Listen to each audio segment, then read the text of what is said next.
interact with us further.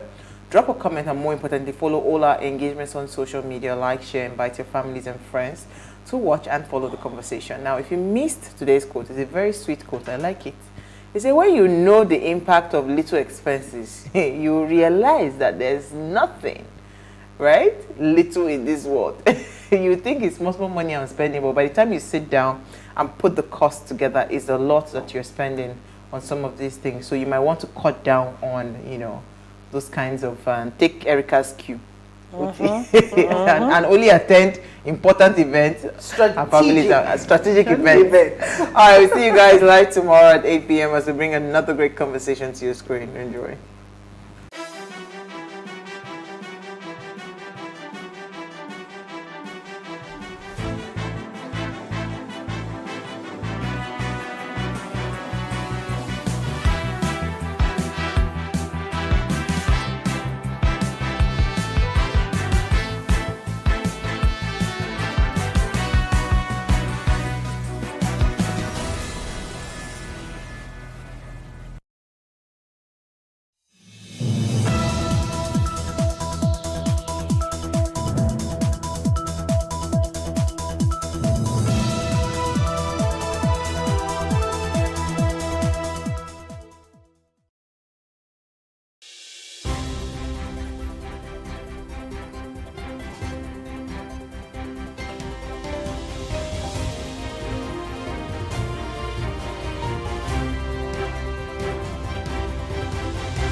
There are increasing concerns as monkeypox for the first time spreads worldwide, rattling the WHO, the United States, and the United Kingdom, with 92 confirmed cases, 50 suspected incidences in 12 countries.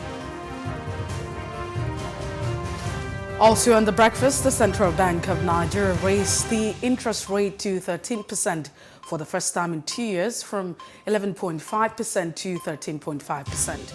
What does this mean? And don't forget, we'll also be looking at today's newspapers analyzing the biggest stories of the day.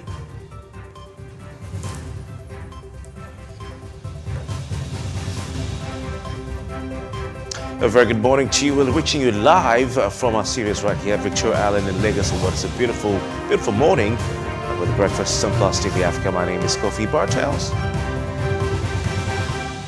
And I am Mercy Abopo. It's a beautiful morning and it's good to be back on your screen. But we start off, as always, with top trending conversations making the rounds or generating different reaction in different spaces. I mean, yesterday was one of those times where you had, the internet, especially Twitter, microblogging platform with a lot of persons talking. That's necessarily because of the videos that actually made the rounds. We're talking about a former governor of Imo State, Rochas Okorocha. Well, so we'll get to that. I'm hoping that we're able to put up, the clips that we have. Or do you want to say that this video or clips are not very mature? However, we hope that we bring it to your knowledge, especially if you haven't seen it. But what happened was that you had an invasion of the Economic and Financial Crimes Commission. I mean, invading the residence of Rochas Okorocha and arrested him. Eventually, he was arrested. Well, for the reason is that because there's been a lot of reaction and criticism, and a lot of persons have condemned that particular action. Now, the EFCC is saying that the reason for the operation, why they invaded the Abuja residence of Rochas Okorocha, former governor of Imo State, like I rightly mentioned, was because he jumped bail and refused to accept court process from the commission. And that's the reason for what you were saying, which is real time. And that's an app. It's likely, not necessarily Twitter. But like I rightly mentioned, it's gotten a lot of persons talking. It was also stated that the anti-graft agency said that he jumped administrative bail, he was granted, and also evaded his corruption trial. But if he evaded his corruption trial, if he jumped administrative bail, is this actually the way to go? Is the question that's been buzzing in my mind. I'm asking, is this the way to go? Because it feels like we're having a situation of two wrongs can actually make a right, but you know two wrongs can never make a right. Kofi, what do you think of this situation? You know, the EFCC laid a sort of laid siege at Rochas Okocha's Maitama residence in Abuja, where he was getting ready to start his activities for the day. It was an hours-long siege. It took quite some time for the economic and financial crimes operatives and indeed the police officers who were accompanying them to break into the house. And the television stations, you know, radio stations, newspapers all converged at the Maitama Abuja residence of Rochas Okorocha, former governor of Imo State and senator of the Federal Republic of Nigeria. It was an interesting one, sort of reminiscent of the American police car chases, you know, when the United States, maybe LAPD or NYPD, chasing a suspect in a car. And then the TV networks use the helicopters to beam it live. Oh, he's entered a filling station. Oh, he's passed through the 36. He was inside, and they were trying to get in. They couldn't get in, and it was online. It was on TV. And what we saw there, a bit of what we saw, or what we saw there on the TV screen, the clip, was a bit of the live stream by Rochas's Instagram account. You know, someone was holding his phone, or somebody who had access to his Instagram account, I'm sure a member of his household, was streaming live. So it was quite interesting. The senator, through his Instagram account, live stream, showed the mood in the house. At a point, he was he went on the floor to pray to God, and he said, "God Almighty, help me. God help me. God Almighty, help me." You know, he was praying, and some members of his household were also, you know, praying along with him. And they were able to see the moment the government operatives, government agents, broke through the POP ceiling of that residence. That's not a small house. It's a sprawling mansion, and so it's not a cheap POP or, you know, any kind of maybe PVC that is used for the ceiling. It's serious, strong quality plaster of Paris. And so you can see this is just the mood. Okay, yeah, this is, I think, should be the moment they broke through the POP. It reminds me of one of those horror movies where there's a zombie trying to, you can see that. If you hear the sound. Zombies don't do this. Yeah, you don't know. Sometimes you have some who just, you know. No, zombies. I have never seen a movie where you have zombies breaking in. Oh, I have so seen, if you're making a comparison, maybe if you're comparing. But the point is, you know, it was scary. Work. It looked traumatic. And see how they were breaking through that POP. So they must have climbed the roof. They have this step tiles. You know, have step tiles on the house. They must have climbed the roof and then removed the step tiles and gained access to the inner roof to be able to break through. It takes quite some effort. But that's what happened. Another video when he was praying, and I hope we can show that, you could hear the door banging. So wouldn't you pray because it's scary? Well, probably he just needs. Some feel that was also some drama. Some, you know, comments online I listened to, even on radio, people were saying, okay, it's just reminding them of Dino Melaye. It's too much drama. Why are you praying and all that? So his lawyer, Wale Olanipekwesi, had spoke to the press at the house. In fact, while he was in the house, he granted television interviews while they were trying to see how they could get in. Rochas was on TV. Microphones of stations and camera of stations were smuggled into, I don't know how it wasn't smuggled. Not smuggled. Because if you see the picture outside. They were able to get those items into the house.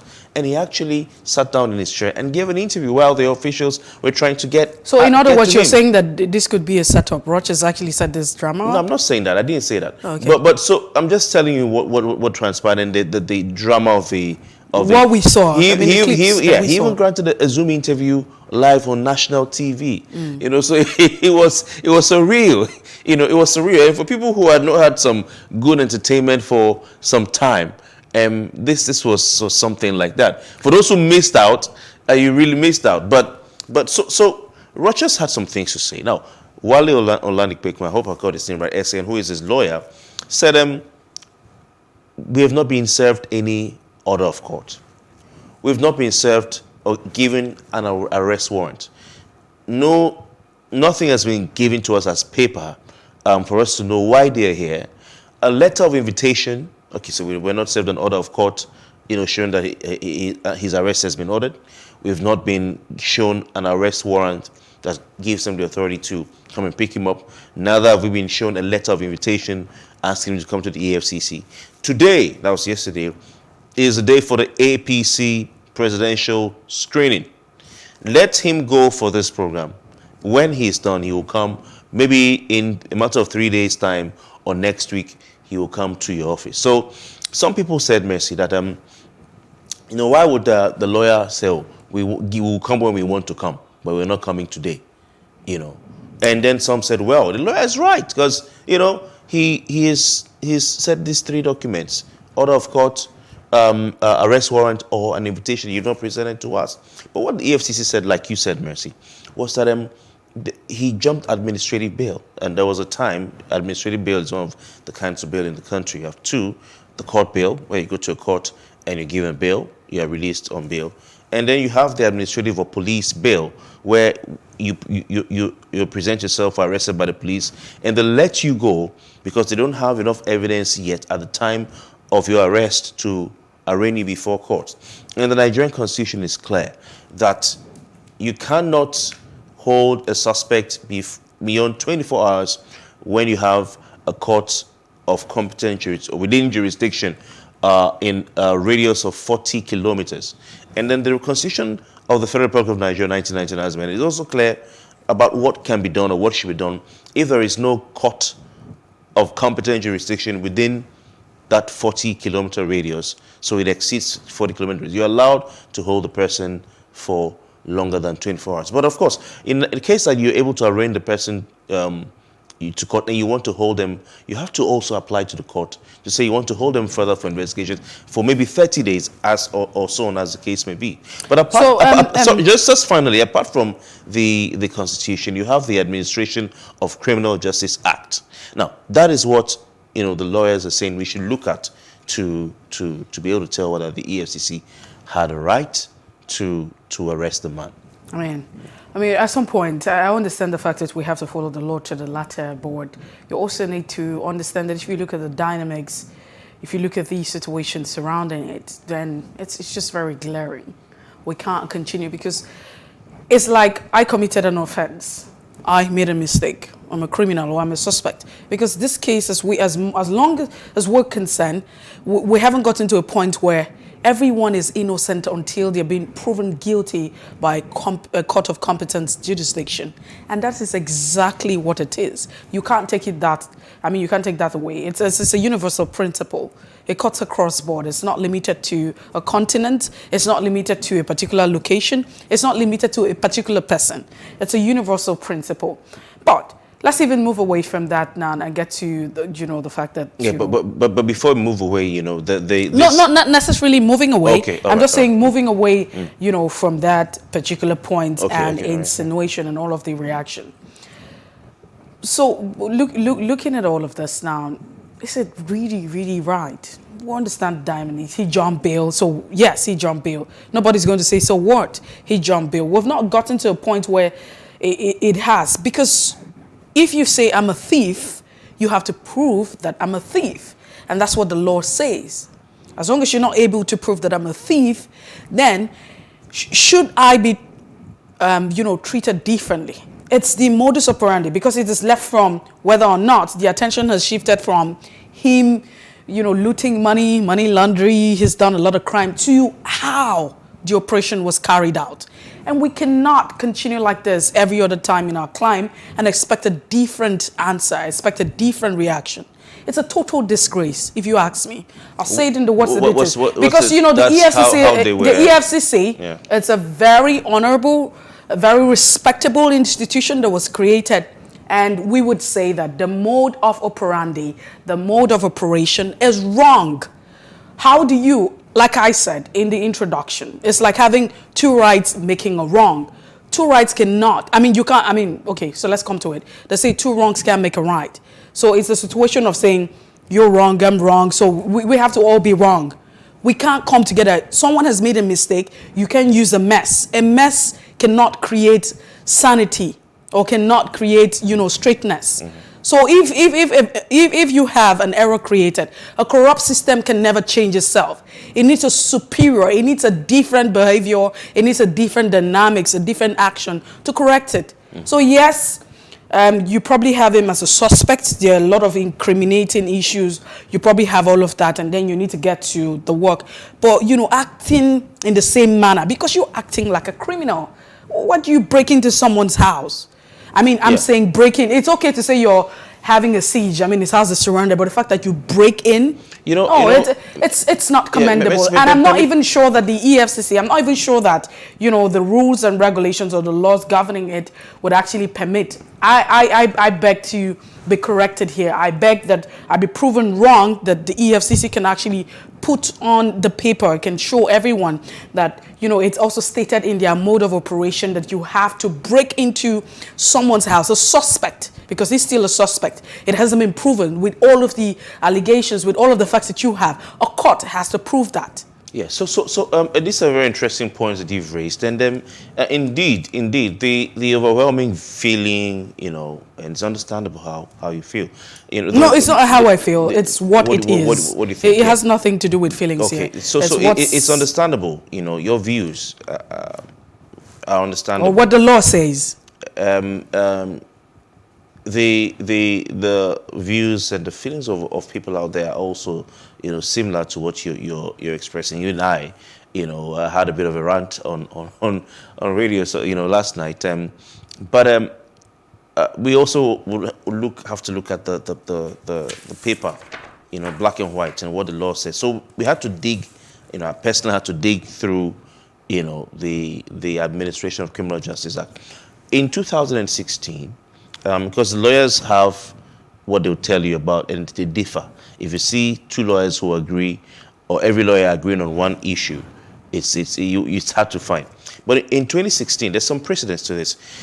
Excuse me. In 2016, and Rochas is being arraigned for sort of misappropriation of funds in property to the tune of about 2-point-something billion naira, and his case is almost similar to what you have with the likes of Tompolo and Paul Bolokemi, former GM of NIMASA, who were charged to court in 2016 or 2015 by the EFCC. Now, in 2016, on the 16th of January, the gentleman, Paul Bolokemi, was in court. That's the former GM or DG of NIMASA. The amount that himself, Tompolo, and others were being tried for misappropriation or embezzlement, whichever the case is, was 34 billion naira. So that's significantly higher than this. Now, Tompolo didn't come to court. In fact, Tompolo made press statements, the former Niger Delta militant. He made press statements saying that, he was going to take the government on, and they were looking for trouble and all that. So what the judge did, Justice Bala of the Federal High Court in Lagos, what he did was to issue a warrant of arrest, for Tompolo. On the adjourned date, they went to court, and the man was still not in court. And I remember clearly that the counsel for the federal government prosecution was Festus Keyamo. At that time, he was a minister. So the trial judge had to issue a second warrant of arrest. So 2 bench warrants were issued, Mercy, and still Tompolo didn't come to court. He was giving interviews, he was making, but he didn't come to court. So what the judge had said was that that after issuing 2 warrants of arrest, that the EFCC should do everything they can to produce him in court on February 8th. That was the next adjourned date. But the judge made an important... So has this case... I'd like to... The judge made an important statement, which is where I'm going to. The judge said that in any case, the EFCC doesn't need an order of court to bring a suspect, to arrest a suspect. In the story is still up on the EFCC website today as I speak. Yeah, I hope that that's what the judge said, but it's on the EFCC website. The judge is quoted as saying that the EFCC doesn't need an order of court to arrest a suspect. But apart from that, if you go to the Administration of Criminal Justice Act, I'm not a lawyer, all right? No, but these are things that one can read. But excuse me. So the question I'd like to ask you. Let me just make the point. I know because I know that you're about to explain the point. If you go to the Administration of Criminal Justice Act, you look at Section 12. It clearly states how a place can be searched if a suspect is there. A suspect that the EFCC or the police or any agency of government like DSS and co. are seeking to arrest. It says that you can actually break into the premises if it is difficult for you to arrest the suspect. It's kind of long. I won't go into all of it. But it says you can break into that premises. It even also talks about if you've gone inside to arrest a suspect, if you want to leave and they've barricaded, they've locked it, they say you can break out. So according to the JA, what they did is permitted by law, that breaking. So I was trying to get to. So we get back to the point where we talk about, police brutality and how we go about our actions, because you also have, on the other hand of the divide, where you have the fact that he said there's no warrants that's been granted. I mean, he's not been given an arrest. There's no warrants, there's no search warrant, there's nothing, there's no invitation. So whose words exactly are we going to believe when we understand that if you look at the behavior of the institutions of government that has been created, it looks like it's a witch hunt, whether or not, there's a crime that's been committed. And in this case, you ask yourself, is this case in court? I don't think that it would be fair for us and for those people who say that we want to, change the country, we want to change the course of this country, we want to make a difference. We cannot continue to behave in a rascal way. It's a rascal behavior. Do you also know that live ammunitions were being shot at that point? And do you also know that apart from the fact that this residence was not just limited to Rochester Culture and his family, but you had a lot of people, pressmen, people were all in that situation. And what happened if you lost a life in the course of discharging a live ammunition? Everybody would ask, what happens when we have the case of Boko Haram and bandits terrorizing Nigeria? And this year trying to make an arrest. The question is, should we continue to act in an uncivil manner and act in a manner that will constantly threaten the lives of people, individual citizens? Because what do you tell me? I practically saw the video where you had these mobile police officers putting out the gun. I mean, they were shooting live bullets. And what happens? So I don't know how long we will constantly make excuse, for behavior. Like I say, we cannot constantly say that, okay, yes, nobody's tolerating any crime. Everyone is a suspect until they're being proven by a court of competent jurisdiction. And now the question would be, is this case in court? No. Have we had him? It's in court. Okay, so it's in court. Yeah. It's in court. How did he get to court when he said that, the EFCC is saying that he has not responded to any call at any time, and at any point in time. And also on the other hand, like I said, we cannot continue to make excuses for the behavior that we have. Because you know what this would happen? It would constantly embolden. In the course of discharging our duties, in the course of doing our jobs, we're expected not to act in a civil manner. And for every time we have uncivil behavior, we call on the police for the rascality and the violence that they're causing. Because you see someone, because I have, dreads on me and I'm dressing in a certain way, I have tattoo and what have you, I have chains on me, then automatically I'm a criminal.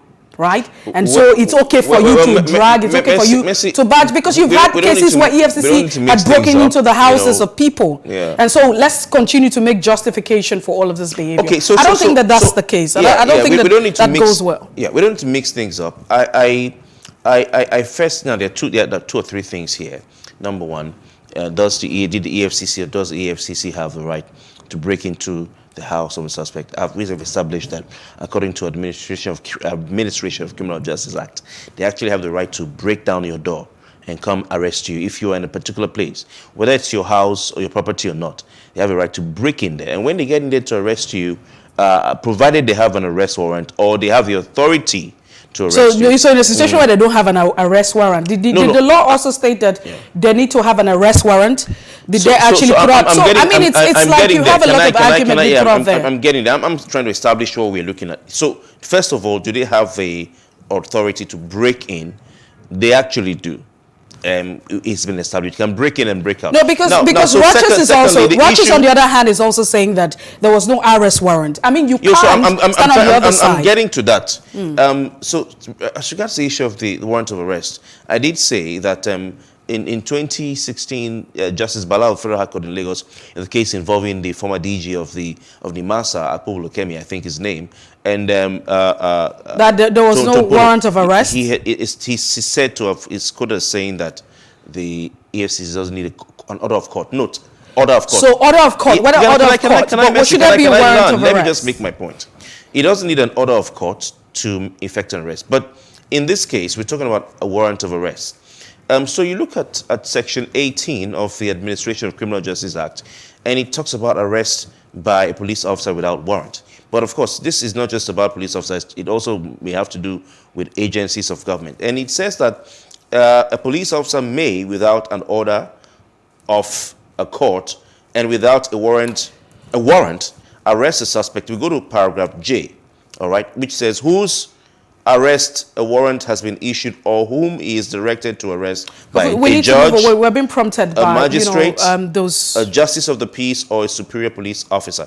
So it shows that I'll just make the quick point. It shows that this is important. It shows that even a superior police officer can order junior police officer to go and arrest a suspect without having any formal notification. So you just go ahead. That. But I think I made my point. Well, that's so much we can take this morning on The Breakfast. Thank you so much for being part of the show. We'll definitely return with more interesting reactions. Please stay with us.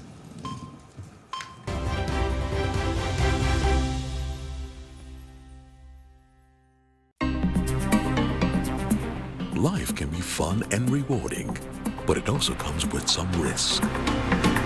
As in business, you win some, you lose some. And that's why you need to be wise in the choices you make. It's like placing a bet. Again, you need to be wise. Wise in choosing an innovative platform with the highest market options and highest odds ever. That's why Winners Golden Bet, the leader in online, in-shop, virtual, and live sports betting, gives you enhanced platforms that offer you the best chances of winning. For betting on live soccer matches, live dog races, and virtual games. Winners Golden Bet is your best bet. Instant payment of winnings guaranteed. Play online or in any of our numerous shops nearest to you. Hey guys, be wise. Play on Winners Golden Bet. Winners Golden Bet, the wise choice.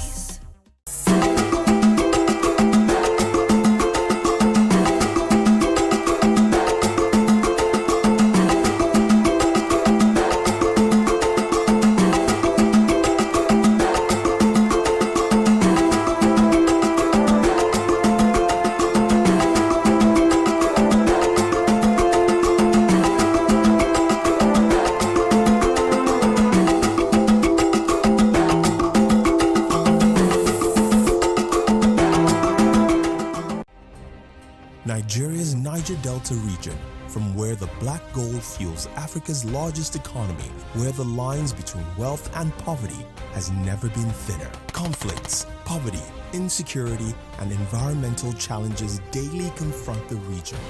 How can the Niger Delta story be changed for the better? Join Mamude Akuga at 9 p.m. every Friday evening on Plus TV Africa as he probes deep in search of solutions. Inside the Niger Delta with Mamude Akuga, the authentic voice of Nigeria's oil-rich region.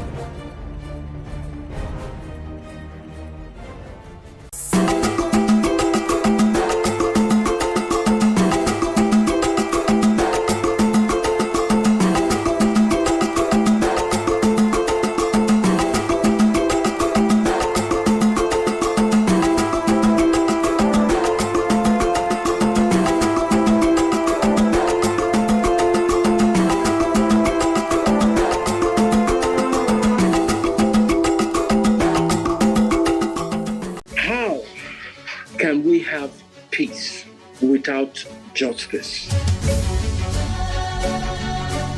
Plus Politics. It's not just another political conversation, it's about keeping you in the know. The relevant interviews, asking the tough questions to those that matter. Get the answers you need. Does it mean that the people who were injured, people who were shot at, those who were involved in that stampede are not going to get justice? It is unfortunate, it is sad that we have a government of deaf and dumb. Analysis from top experts. The last election was not really an election. We feel that Obasanjo has a very special place in his heart for hating Ijaw people. I think it really boils down to two things. One, trust and accountability. Plus Politics, every weeknight at 7 p.m. on Plus TV Africa.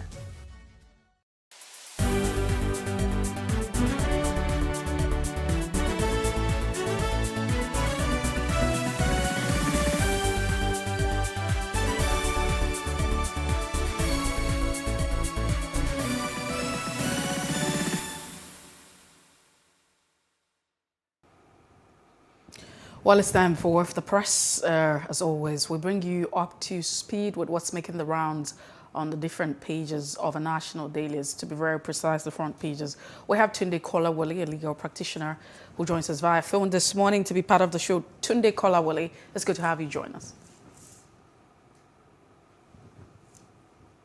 All right, then we're hoping that we have established that connection, clear connection with Tunde Kolawole. But we'll start off with the Nation newspaper this morning. Boldly written on the Nation, it says, tension in state over PDP APC governorship primaries. That's very interesting. I think that as we progress to 2023, there might just be a lot. Underneath, you have Rivers, Abia, Enugu, Taraba, Benue, Cross River, Akwa Ibom, Ogun, Delta, Kaduna, Kano, a battleground. Ruling party takes turn tomorrow with 145 aspirants. Find out what all of that means. And also you find inflation pushes up interest rate at 13.5%. I mean, from 11.5%. It would just be, it would constitute the crux of our conversation as we proceed. Another header says, big wigs win more PDP Senate tickets. Away from that, JAM remitted 27.2 billion naira in 5 years, says the registrar. And government to settle varsity poly teachers and pay with 34 billion naira. These are the headlines this morning on the Nation newspaper. Let's turn attention now to the Punch with interesting headlines led by this. APC governorship tickets, aggrieved aspirants seek direct primary, alleged governors hijack delegates list. Aggrieved aspirants seek direct primary, alleged governors hijack delegates list. Buhari, following writers to that headline, Buhari meets governors, NAS leadership and party adjusts timetable for fourth time. Abiodun in closed-door meeting with Adamu, Akinlade, others write party leaders. And the pictures in the front page of that paper of the EFCC's break-in to the home of Rochester Okorocha. You can see that as we just talked about of course in our trending segment. And this is what the paper says. EFCC breaks into Okorocha's Abuja residence, arrests ex-governor after 7-hour siege. Of course, try to get the thoughts of our guest, who is a lawyer, and aptly so for this this issue. Buhari backed Oshibajo on Daura's removal. VP, not a religious bigot, as alleged. Julo Man, LCCI, others kick as CBN raises lending rate to 13%. Jonathan meets Buhari's nephew, Maman Daura, amid presidential bid. Interesting. 51 million phone owners lack NIN, barred from making calls, according to a report, and details of which you can find on page 20 of the Punch. NCDC experts warn as Lassa fever kills 152. Court orders MC Oluomo, Lagos NURTW to stop levying drivers.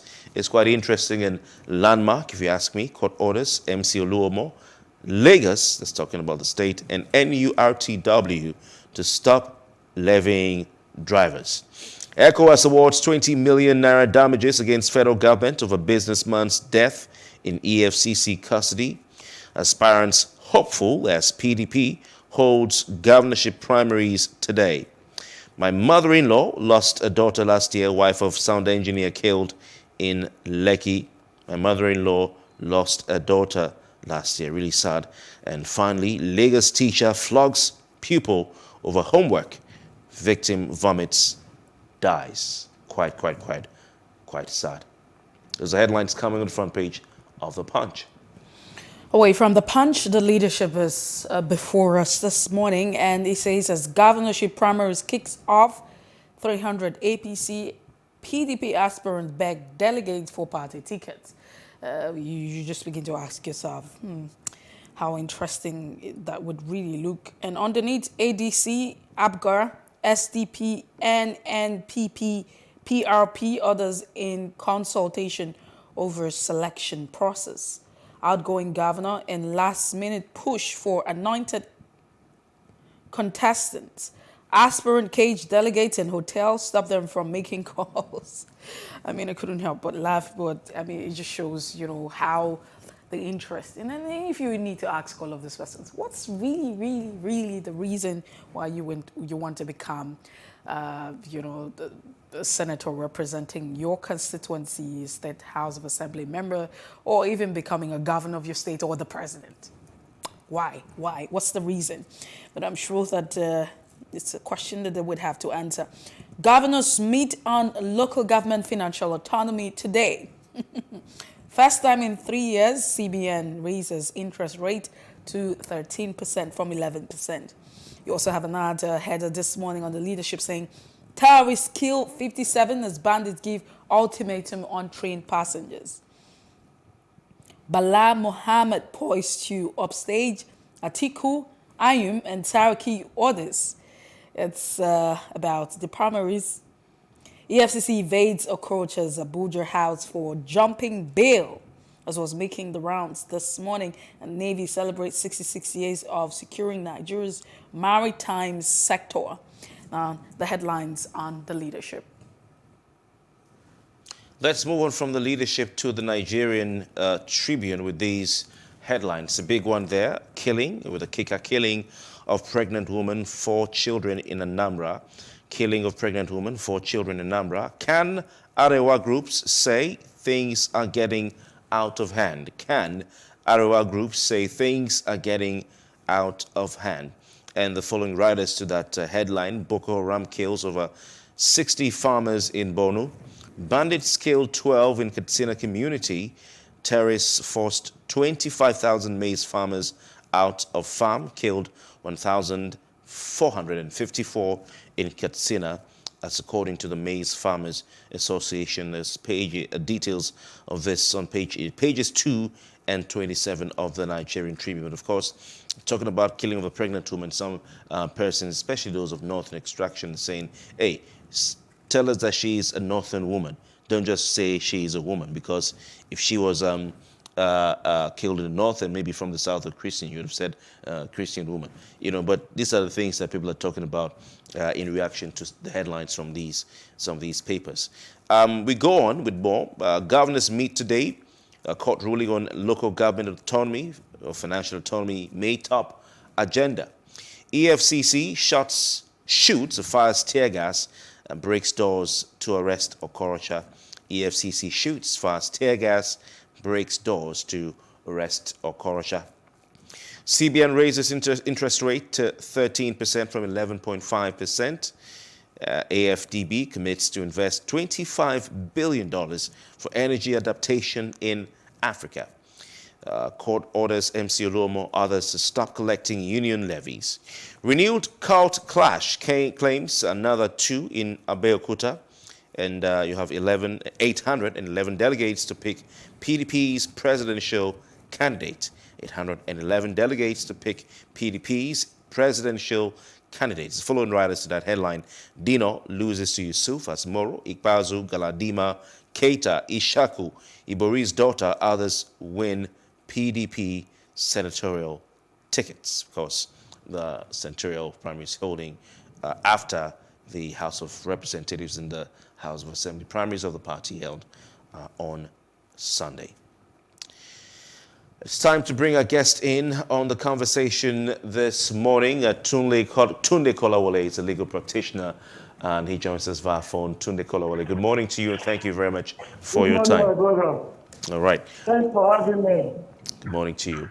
We were having a tete-a-tete with you off the air before we came on the air, and asked for your thoughts on the drama and the episode that transpired at the Maitama Abuja residence of Rochas Okorocha, Senator Rochas Okorocha, former governor of Imo State. This is the same place where he had held a meeting and addressed the press, held a press conference along with fellow presidential aspirants from the southeastern part of the country who are members of the All Progressives Congress.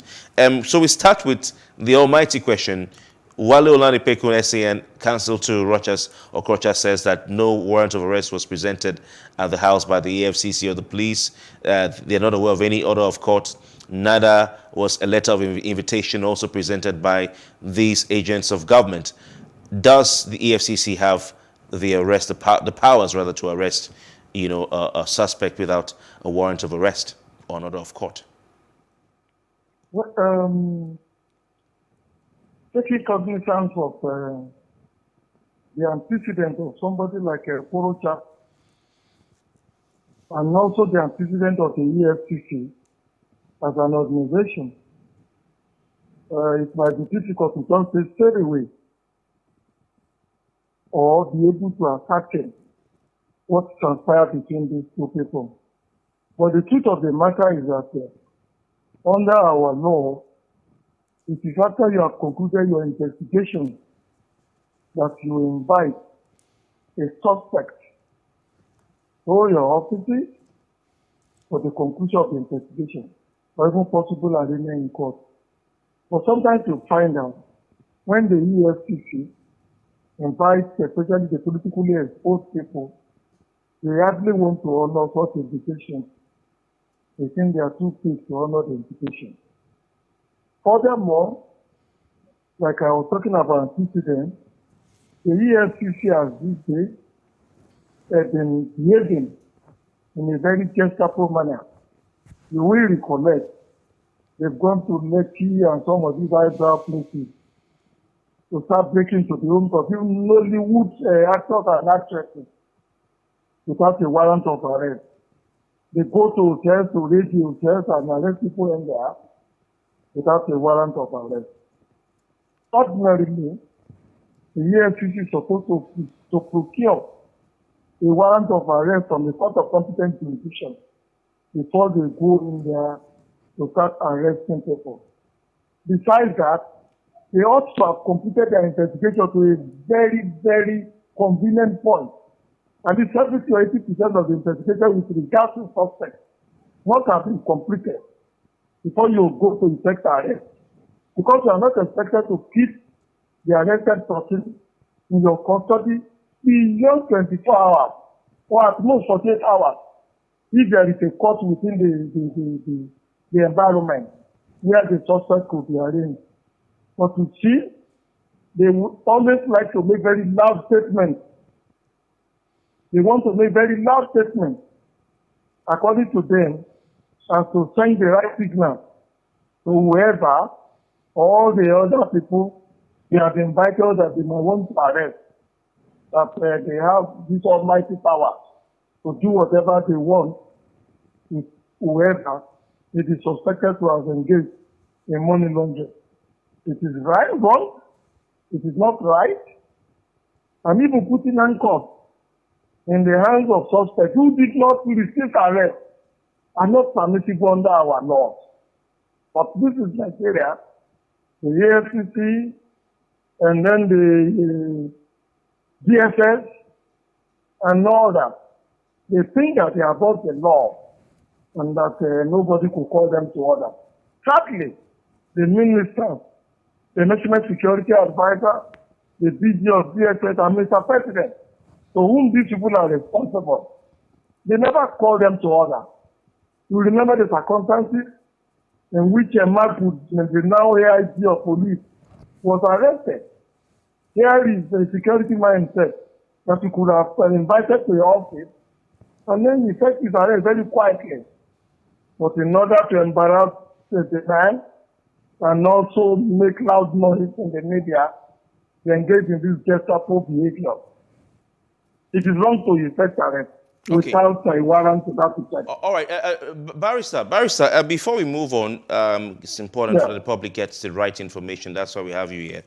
A Federal High Court, Justice Ibrahim Buba of a Federal High Court sitting in Lagos in 2016 had said that this is a case involving the former DG of NIMASA, the former Niger Delta militant Tompolo and some others over the alleged conspiracy and diversion of over 34 billion naira. He had made a statement, before the Defense and Prosecution Council being Festus Keyamo at the time. He said that the EFCC does not need. He said that EFCC can arrest anybody that is alleged to. He ruled actually that the EFCC can arrest anybody that is alleged to have committed an offence without a court order. Yes, that is true. That's what I'm saying. It depends on the circumstances. If, for example, a man or a citizen is committing an offense, and you suspect that if you don't effect his arrest immediately, he is likely to abscond, he is likely to run away, or he may commit more damaging offense, then the law permits you to arrest that person without an arrest. Furthermore, if the crime that is allegedly committed is not just a misdemeanor, it's a very grievous offense, which you call felony or what have you, the EFCC may proceed to arrest without obtaining a warrant of arrest. Even you as a ordinary citizen, the law allows you to effect arrest for somebody who is suspected to have committed a crime without any warrant of arrest. All that is required to do is immediately effect the arrest, hand him over to any of the security agencies that is nearby. But you see, the truth of the matter is that if the EFCC doing this because Okurota is likely to run away, if the EFCC doing this because they suspect that Okurota will commit even more grievous offense, if they don't effect his arrest at that period of time, is it impossible for the EFCC to behave in a very civil manner in the discharge of his responsibility? For God's sake, we are in a democracy. And I think there's a 34 thereabout, that all security agencies, all Nigeria must respect citizens' human dignity. Section 35. You have no respect for human dignity when you go out and embarrass in the public. When you could be quietly and politely effect or do whatever job you want to do. Breaking into people's home or breaking into where people are holding meetings or press conferences, in my humble opinion, is a violation of the dignity of these people, which they now find that is amount to torture, both mental and physical torture, which the Anti-Torture Act France very seriously against. While they may have the power to arrest without a warrant of arrest, it is with a caveat. Tunde Kolawole, we need to move away from this now. That's because we're really running out of time, and so we're able to touch other critical issues. But we're hoping that we get to a point where, impunity would not become the order of the day, especially for security agencies. Now, on APC governorship tickets on the Punch, you have aggrieved aspirants seek direct primary and allege governors hijack delegate lists. What are your thoughts on this? I mean, looking at this current situation. I'm not surprised if you look at what has been happening since the return to civil rule in 1999. What you have read tells me is what has always been happening. Some powerful people, some rich people, some very influential people, even outside the party hierarchy, will go to INEC office, bribe, and pay for all reform And it is from these people that whoever wants to contest will now go and obtain the form. And if they don't like your face, if they think they will not allow you to contest, the form will not be made available to you. Chief Lamidi Adetibu of Ibadan was very notorious for that. I know of so many people who will call to his home or to his house in Malete and say, you have done this good to me before. Take this form, you are going to have a rest. You take this form, you are going to the assembly. You will go to the Senate. Have the money to do the white INEC, give the whole form for a whole state for one individual. This is my imagination. When there are procedures that should be followed, not just by INEC, but also the party and also the aspiring candidates. So, it's a monetized policy. Our policy is like a bazaar. Those who obtain some, those who contest, and those who run for election, it's meant for the highest bidder. I'm not surprised. But what is surprising is that 22 years after this civil rule, nothing seems to be improving. And the security agencies, the police, the CSS, the civil defense and whatever, they have been turning a blind eye to all these infractions that take place this time when we are running an election in Nigeria. All right. Let's go to this headline on the front page of the Punch newspaper. Court orders MC Oluomo. This is a former head of the NURTW, and battled, he had to pull out, and he was also removed as well. Orders MC Oluomo, Lagos, and the NURTW to stop levying drivers. This is, sir, the Ikoyi Federal High Court with this particular order. Yes. And MC Oluomo now, having left the NURTW, is now, he had been given the exalted office by the governor of Lagos State, Sanwo-Olu, of chairman of Lagos State Parks and Garages Management. So this is an interesting ruling. What are your thoughts on this?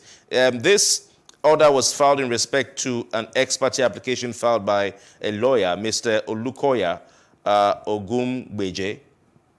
Okay, Ogumbeje. Yes, sir. That's a very progressive lawyer. Well, let me say quickly.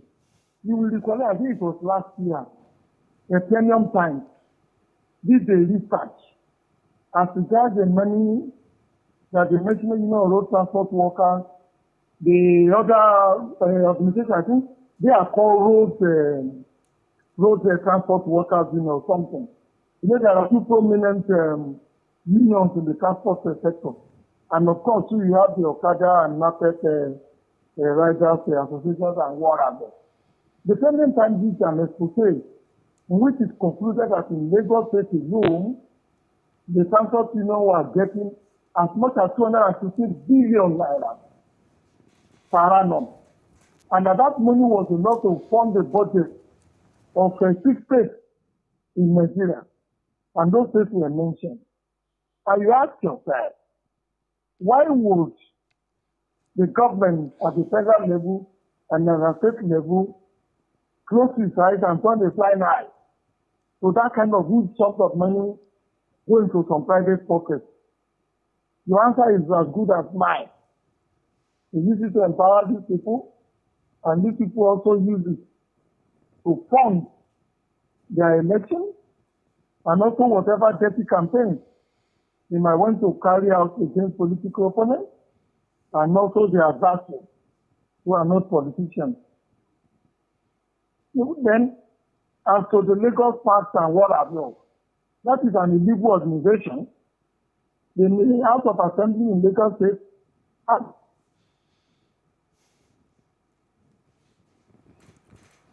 Tunde Kolawole, can you still hear us?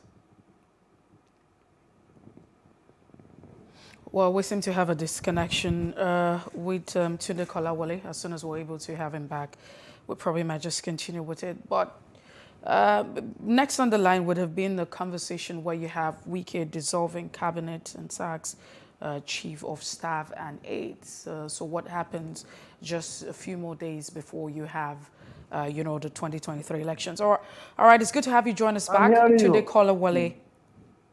Hello, Master. Yes, we can hear you very well. Yeah. But let's As share I your was saying, let's share your thoughts. Let's move away from that quickly on the Punch. All right, It talks all about right. Wike dissolving cabinet and sacks chief of staff and aide.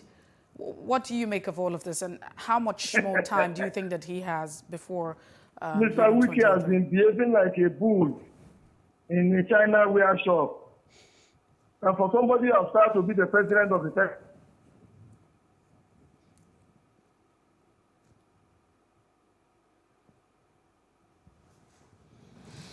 All right. So we're hoping that we have that connection, and as soon as we do, we'll definitely hear Tunde Kolawole, talk about it. But the news making the rounds is the fact that you have the governor of Rivers State, Nyesom Wike, has sacked his members of his cabinet, chief of staff, and the aides, and everyone's asking, looking at administration and looking at governance.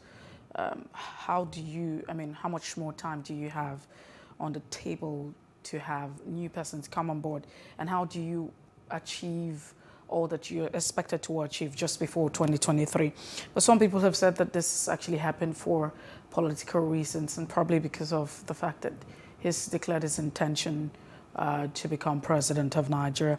Kofi, I know that, a little bit of closeness to Wike, or probably have experience, not necessarily. If he's watching, I gotta say, I know you. You've not called me. Not in that light, but knowing that you lived in River State. I worked in River State for some years. He knows me. I was on radio, and he felt my impact. But Wike sacked his entire cabinet.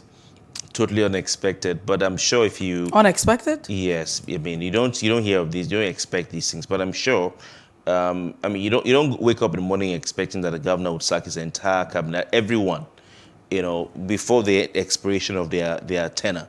You come into office, if you have a 4-year span as governor, you might relieve 1 or 2, commissioners, maybe 3 or 4, like when he fired my friend, the former commissioner for environment, after we held week. I say week because I was part of those organizing it, a press conference to talk about the soot, the air pollution, the poor air quality in River State caused by illegal crude oil refining. Yes.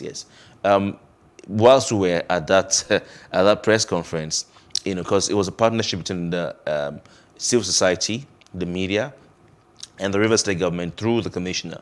Whilst we were at that press conference, the commissioner, who was the headline, person for that, the star of the show, was supposed to address the press and make a statement, started touching his phone.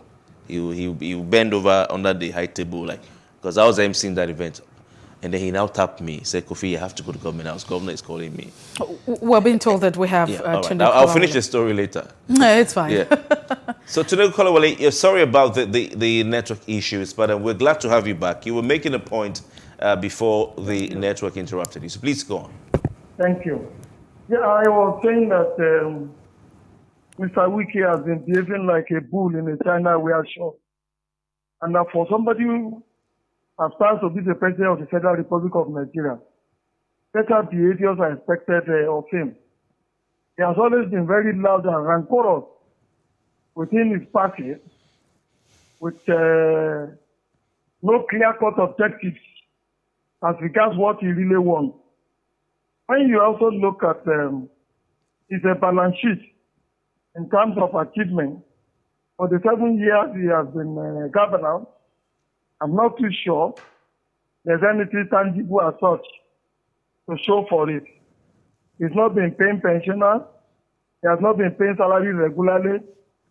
Still, he goes all over the country, donating funds to different people and different organizations solely because of his own political objectives. You also recollect not too long ago, one of his political adversaries, an aspiring governorship candidate, was accused of engaging in courtesan.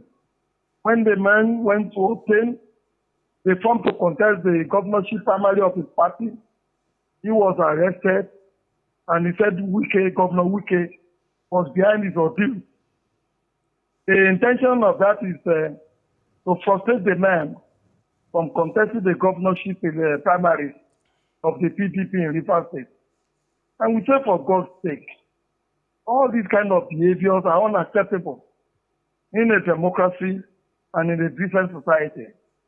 You also recollect that Wike took on the NBA, which is his primary constituency. Took them on not too long ago, saying that they are only good in issuing press releases and that they never engage in any affirmative action.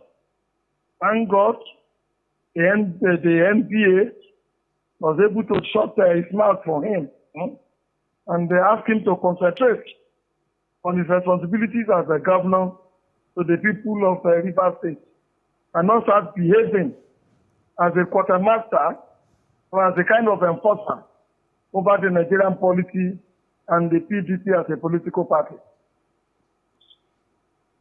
All right. Interesting times, for Rivers State. But we have on the front page of Leadership some attention being given to the issue of financial autonomy for local governments in the country. Of course, a court ruling, in favor of the National Financial Intelligence Unit and the federal government.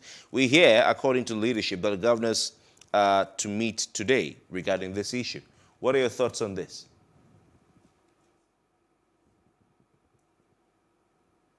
Are you there, sir? All right. We apologize. Tunde Kolole has been done by the network. We'll get back to him as soon as we can. But Mercy, let me complete my story. So while we're at that press conference, the Commissioner of Environment left. Someone brought his phone to me and said, see your Facebook, them don't sack commissioner. So at that press conference he was meant to address, he went to government's house and governor told him he has been fired and that they should return all the property belonging to him to government house. So I don't know whether he even drove home with the government car he was using, but that's some of the drama we see with some weekend with the River State government. But people have said, what, as a governor, he appointed these commissioners. They were not elected. He brought them in. He can decide when he wants them to go. So everybody has been told to go, all the commissioners, and then the the chief of staff to the government, Emeka Woke, and then the senior special assistant on protocol. But there is a bit of a rumor. There's a rumor has it that the commissioners carried themselves to his house. He has his own private residence, a sprawling estate, bigger than some government houses. We call it the new government house in Port Harcourt on Ada George Road. A rumor has it that some commissioners carried themselves to his house to go celebrate with his wife, who's a very wonderful lady, just like the governor, wonderful and intelligent. They're both lawyers. She's a judge. And that this rumor, it's not established. The governor hasn't said anything, but some people are claiming on social media that he wasn't happy that they came to lobby in his house. He has previously warned that any commissioner or special assistant who dabbles into politics of 2023, who becomes the next governor. I remember that he will sack them. So I don't know if it's true. Some of the reports are flying around. We can't tell, but it may not be unconnected to that visit. I don't know if it's true. And also the fact that the senior special assistant on protocol was relieved. Why protocol? He's not the only senior special assistant. He's not a commissioner. So why was he relieved? We don't know. Some also say no, he went to see OBJ regarding his 2023 presidential aspirations. And he went with Samuel Otom, governor of Benue State. He went with Donald Duke, former governor of Cross River State, and also Governor Sheyi Makinde. And they're saying that OBJ told him, Wike, and all of them to go and support Peter Obi. And that they weren't happy. So out of anger, when he got back home, he just fired everybody. We don't know if that is true. Well, but one thing that you have mentioned in the course of all of this is that, it wasn't expected. No one would actually see that would happen.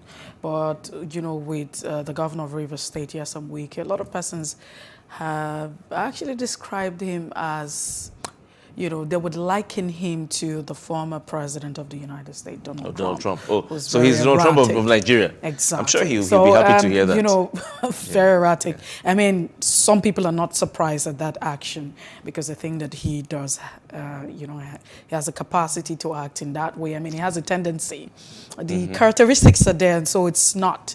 But whatever it is, it's in the rumors. It's still in the speculative. Realm of speculation, yeah. But it might just also have some element of truth if you look at so you're good his behavior and pattern over time. Well, that's the much we can take this morning on Off the Press. We do appreciate your time, and thank you so much to Nicola Wale for being part of Off the Press. We look forward to having you next week on the show. Thank you so much. We'll definitely return. But just before we come back with the major conversation this morning on the show about monkeypox, let's tell you what happened today in history.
So what are the top decisions that the United States considers necessary that Nigeria must take? I like to think of my interactions as conversations, not interviews. And that's why I say asking questions is both an art and a science. Everyone says in Islam you are allowed to have 4 wives. Is it mandatory? The right question enables answers that educate, inform, clarify, and help you, the viewer, to better understand the issue before making up your mind. Our goal is to reduce from 10 to 2 days the time it takes to register businesses in Nigeria. Join me every week on this station, Plus TV Africa, and gain exclusive access to my conversations. I'm Angela Ajetumobi.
Welcome back. It's still The Breakfast on Plus TV Africa as the world continues to battle the COVID-19 and many countries are looking for ways to recover from the pandemic. A new virus is making headlines worldwide.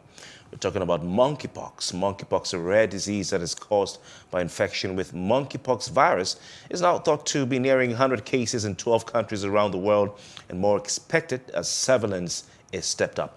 The first case of this current outbreak was detected in the United Kingdom on May 7, and so far, infections have been confirmed in 9 European countries, the UK, Spain, Portugal, Germany, Belgium, France, and the Netherlands, as well as Italy and Sweden. We also have the United States and Canada, as well as Australia, detecting cases of this virus. Now, although the first case detected in the United Kingdom was linked, believe it or not, to travel to Nigeria, which reports about 3,000 monkeypox cases a year, according to what we have learned.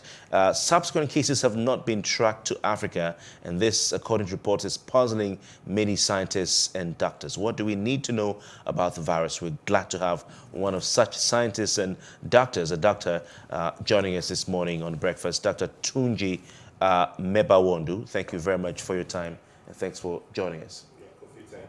All right, all right. So is this a surprise to you?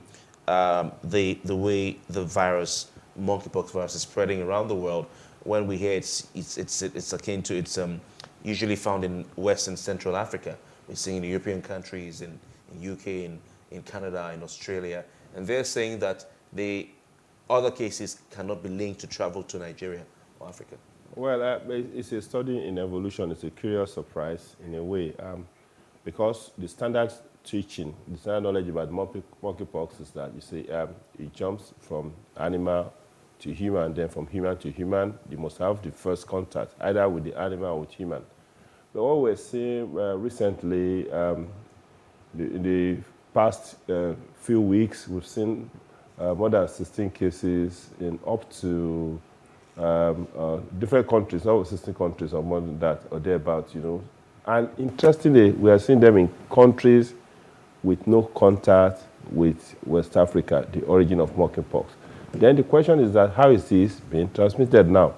And we're seeing them especially among the gay people and the men having sex with men. So that is the predominant population where we're seeing them. So is it now sexually transmitted disease, or is it because of intimacy during those people that, with those people that cause the spread of the monkeypox? Sweden is showing cases of monkeypox for the first time, Belgium, Spain, Portugal, a lot of countries. So it's curious. So we need to actually interrogate it, and we're seeing clusters in different parts of the world. You cannot link that of USA to that of UK. Yes, that of Nigeria, that of UK can link to Nigeria, that of Canada can link to Nigeria, but that of Sweden and you cannot link to Nigeria or link to any West African country where this thing is endemic.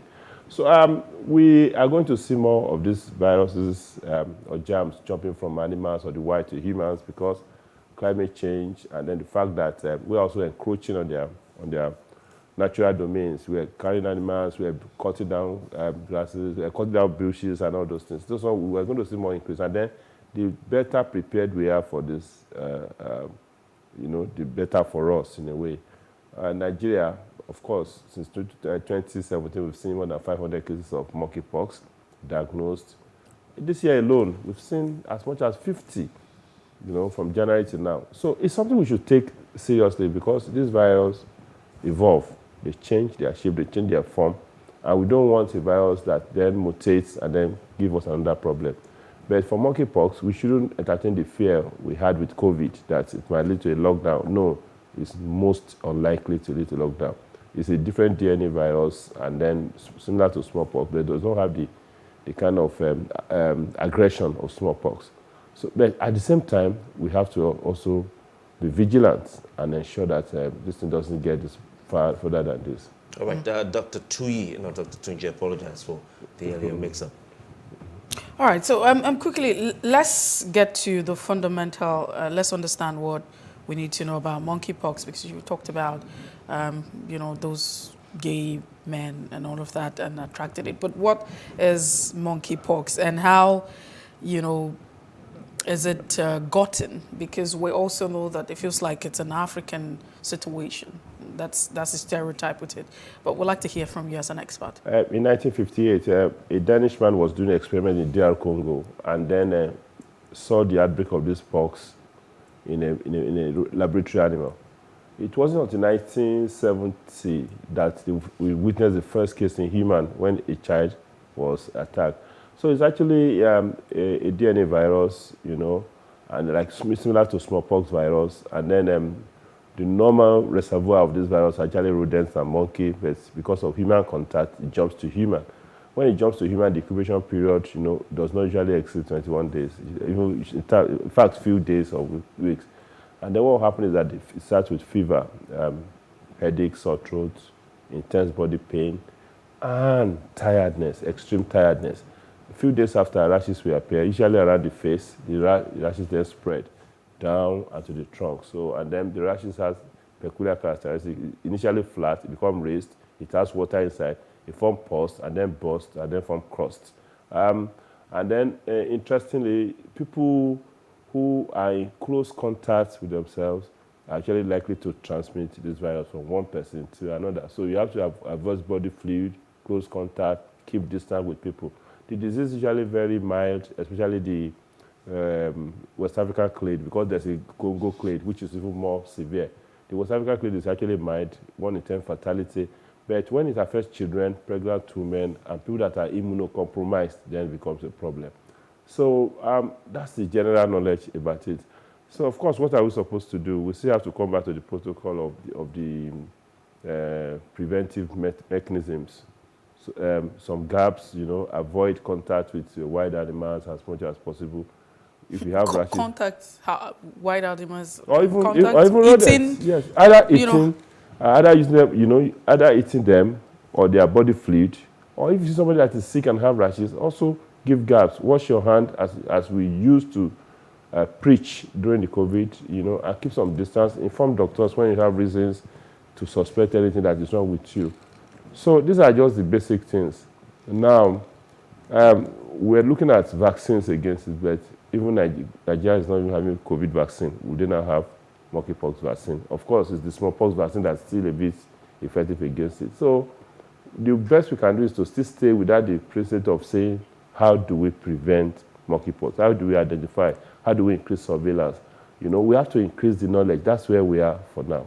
Well, the official government reports, I mean, first you have said that we need to get to the non-pharmaceutical methods of washing your hands, respecting social distancing. But you've also mentioned the fact that there's a tendency that it might be, you had said that it might just be, you know, an intercourse. It might be sexually transmitted. I really don't know where all of that is. But there's a school of thought that's saying that there are official government reports that suggest authorities are using monkeypox to cover up, you know, the COVID-19 vaccine that could have actually caused the acquired immunodeficiency, you know, syndrome. What do you make of this? Well, if you look at the number of COVID vaccines, and that's why you have it in Sweden, because you've mentioned that, okay, you understand that it's in the UK, United States, but in other countries, you don't understand. And people are saying that it might just be the vaccine. You see, we cannot be subjecting ourselves to speculations that are not scientific. Fallacy comes in different forms, okay? And in fact, association is not the same thing as causation. We have to, you know, science is a strict thinking methodology that we use to interrogate things. Now, if you look at, you deploy how many COVID-19 vaccines, billions of COVID-19 vaccines worldwide, billions. And then worldwide, you are seeing 16 cases of monkeypox, okay? 16 cases or thereabouts. Maybe less than 500 cases worldwide. And you have deployed billions of these vaccines, of COVID-19 vaccines.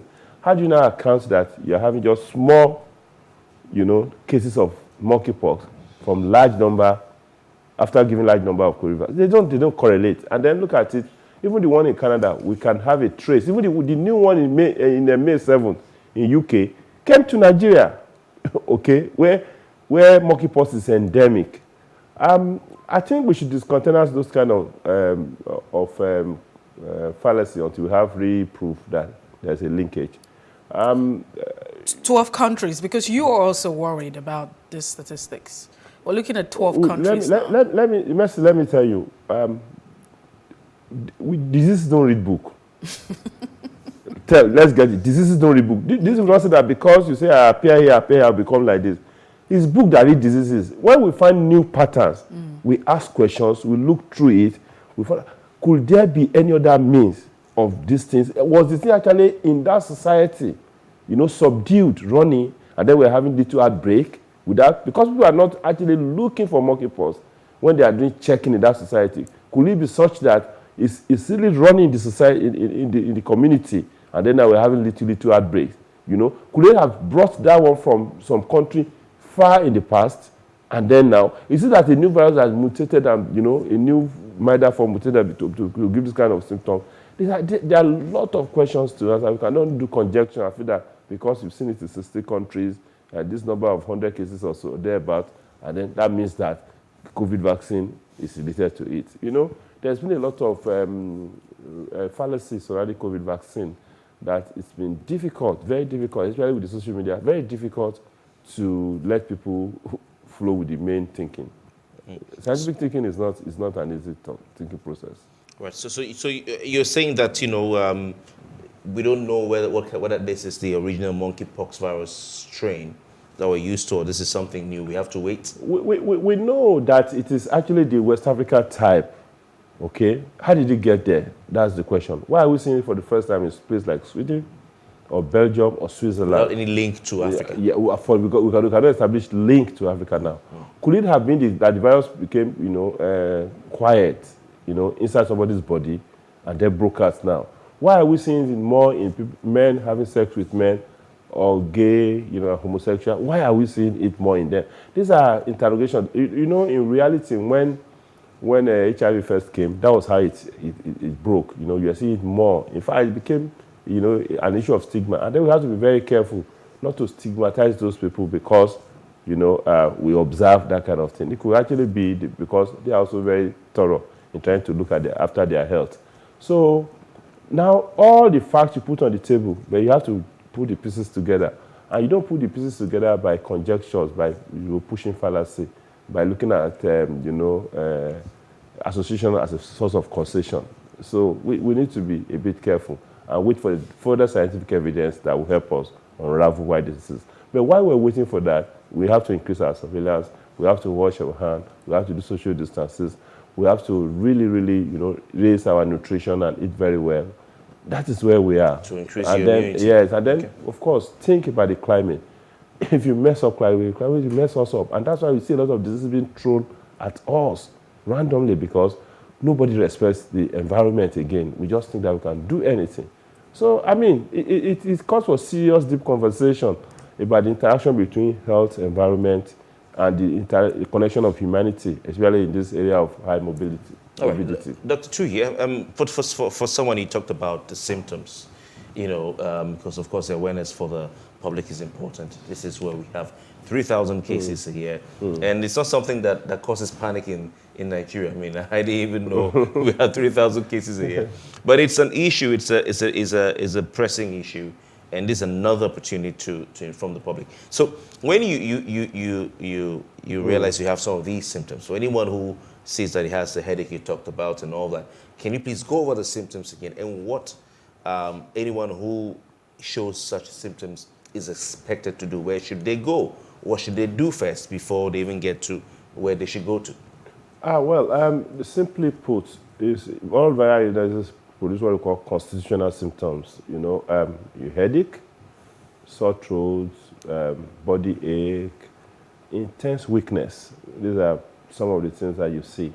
Until the rash appears, you would think it's just malaria or anything. So we tend to gloss over a lot of symptoms because it feels like malaria. Because it feels like we think it's malaria, and then we use anti-malaria drug. But again, once you are using anti-malaria drug, you are not seeing the requisite response. Please, and then again, normally adults, you are supposed to even do a malaria test before you start using the malaria medication. So once you are using that, and then suddenly you find a rash appearing on usually on the face first, then the rash flat initially. There's water inside it. It becomes pus. It breaks and they form crust and fell off. So the rash will not spread centrally. It goes from faces down to the abdomen. So when you start noticing 1, 2, 3, 4 rashes in any part of your body that is swollen up like that, the water inside, and you are having fever, headache, and extreme tiredness, it becomes important for you to seek the assistance of a doctor or a health people, and then who can then be able to take and decide what to do. And of course, unfortunately, there's no definitive cure for monkeypox. We still have to rely on treating the constitutional symptoms, what we call symptomatic treatment. And after that, you know, if there are vaccines available, you give the vaccine and some antiviral drugs if they're available. But of course, they may not be available. And then the cheapest thing still for us is to prevent. You are doing a lot of awareness now. You are telling people should try to listen. There can't be, there's no money for a dead person. Okay? There's no political post for a dead person. Health has been has been pushed to the periphery in the thinking of Nigerians. But these are really, really big issues. Health issues had closed down the economy. Health issues had led to the fall of government. Even in their holy books, health issue led to the fall of government in Egypt. So we need to put some attention to health in this part of the world. And unfortunately, we are challenged with human resources for health. No doctors, no nurses, lab is not there. And we just down on the grace of it is where. Well, I heard we have more than enough doctors. It's going to be well, but when ourselves gets to the grave. So honestly, that is the thing. Be observant. Love your body. Do what we call embodiment. Feel your body and say, how am I feeling today? What could be wrong with me? And then have a phone, a number of a medical health personnel you can call. Of course, in a country like this now, which is actually in a chaos, you know, the country is in a chaos, everything is just, that is why in a chaos, everything is normal, everything is abnormal, because there are no rules, there are no order. Anything you do is okay in a chaos. So Nigeria, you know, has not really escaped the beginning there was chaos in the Bible. We have not escaped the beginning. So that's why you see everything happening, no direction. And when there's no direction, disease will also manifest itself and everything will come. So let us focus and be able to talk seriously about what is important, our health. Quickly, as we just try to move away from this conversation now, we know that there's chickenpox and some of these similarities that you have mentioned, you know, with monkeypox. It feels like it's the same thing with chickenpox. And for those also persons who have acne, at what point do you now differentiate? You know, the difference between acne and... Very interesting. Yeah, that's a very important question. Most of the time, don't try to act like a doctor by going to online and try to read things of, oh, it must be this, it must be that. I remember what we call the medical student syndrome. Those days in medicine, when we enter clinical, they teach us about one thing. You say, that is what is wrong with me.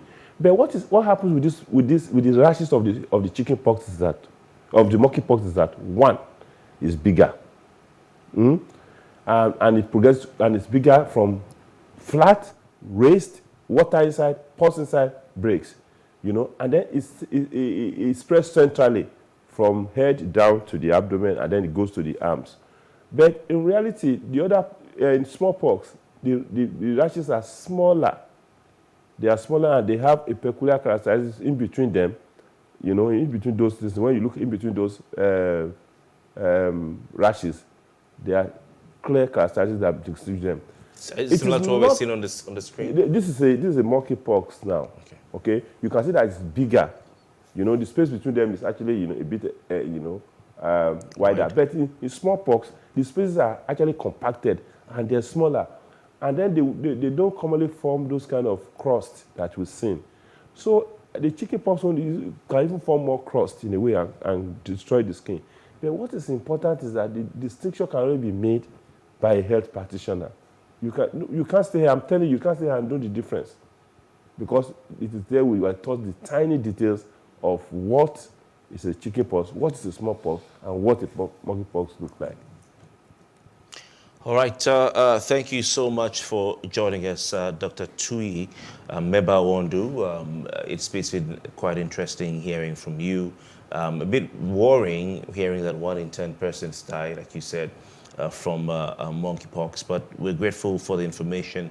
I think for me, one of the takeaways from what you said is we need to be very careful, continue to practice the safe measures that we had with COVID will still help us with this, and also work on boosting our immunity, because if you're immunodeficient, is a term you used, then that's one of the ways you can be susceptible to this virus? To a lot of diseases. Okay, a lot of diseases.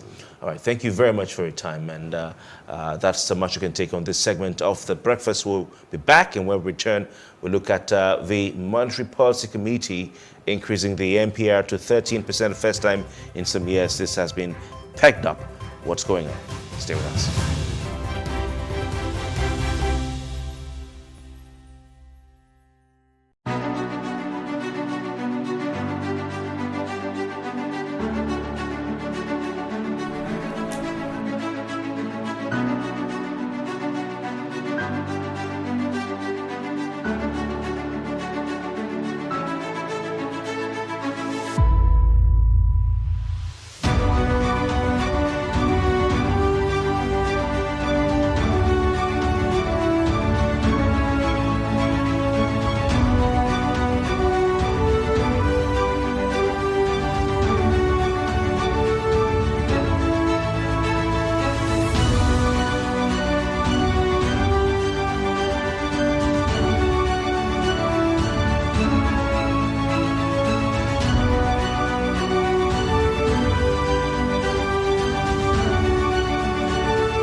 Nigeria, by extension, Africa, is faced with a lot of challenges.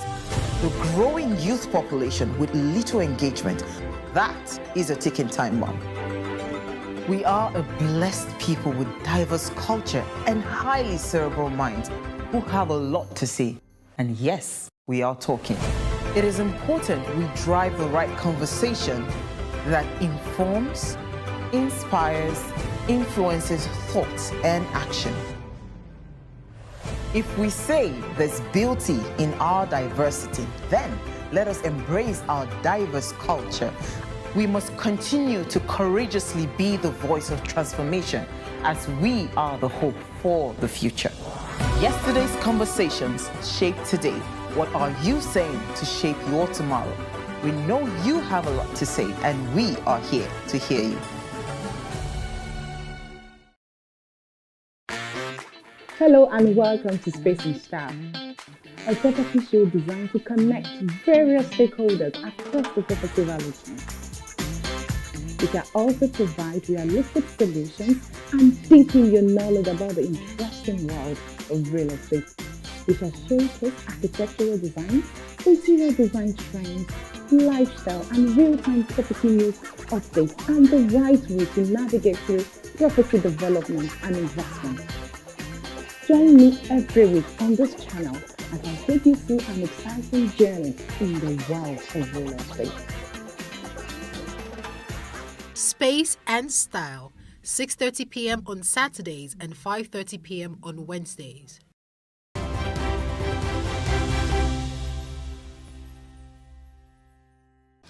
Welcome back. It's The Breakfast on Plus TV Africa. The conversation continues. We look at the fact that the Central Bank of Nigeria has increased the interest rate to 13% from 11.5%. We have Mokhtar Mohammed on standby. He joins the conversation in no time. But just before then, a little bit of a background. The Central Bank of Nigeria on Tuesday raised the interest rate to 13% for the first time in 2 years. That's from 11.5% to 13%, like we mentioned, 13.5%. Now, justifying the increase, the CBN Governor Godwin Emefiele said the MPC is suspicious there might be an aggressive creation of inflation. And to prevent the looming inflation, he said the MPC had to increase the monetary policy rate by 150 basis points. Meanwhile, the nation's apex bank retained the asymmetric corridor around the MPR at plus 100/minus 100 basis points and cash reserve ratio at 27.4% and liquidity ratio at 30%. 6 members actually voted to the increase by the MPR by 150 basis and 4 members by 100 basis point and 1 member by 50 basis point. But this is some of the semantics of this monetary policy. We'll just get straight to it now. Mokhtar Mohammed is on standby. Thank you for joining us this morning. Thank you. Good morning. All right, so let's get to the conversation. What do you make of this increase by the Central Bank of Nigeria and the justification for this? They're looking at looming inflation. Well, normally, interest rate is often increased. I mean, the increase in interest rate is often used to tackle, used to fight inflation that is driven by demand, and not to tackle inflation that is driven by cost and chain destruction. So what do I mean? If you have a high demand of a good and services, then you begin to increase rate to fight those demand to bring down inflation. But in our own cost, our inflation is driven by cost of what? Cost of goods, and this cost is already driven from coming from the area of cost of production. And so, you talk about supply chain destruction, which happen to do with international problem that have to do with the pandemic and also now with the Russia-Ukraine crisis. So when you look at this, then you are not so much excited about that the CBN have been able to increase rate, because you might see those effectiveness of those incrementing rate, because we are looking at inflation is always driven by three major segments, depending on where you are. You look at the cost of production can drive inflation high. Then you look at the market-induced inflation. Then you can also look at microeconomy-induced inflation. Now in Nigeria, at the moment, we are tackling cost-induced inflation, market-induced inflation, and then microeconomy-induced inflation. So by the time you increase rates, you will not be able to see the effectiveness of this rate, because you are not fighting inflation that has to do with demand. You are tackling inflation. So, so what does this really mean now? What does this translate, to Nigerians? I mean, for, a person who would have to go to the market, a person who would have to transact, we're talking about buying and selling. What does this mean? Well, we're hoping that we have Mukhtar Mohammed join the conversation. I'm sure that he wasn't even done with his thoughts right when he was talking about, there are measures. You probably have to increase the rate at a certain time.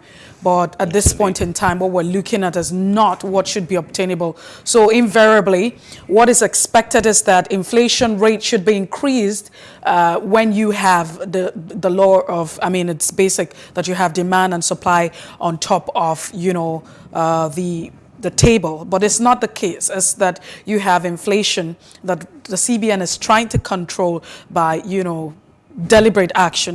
This is like you have the cost of goods and services on the high. He's mentioned, other factors. And it doesn't really seem like it, it's a brilliant idea, however.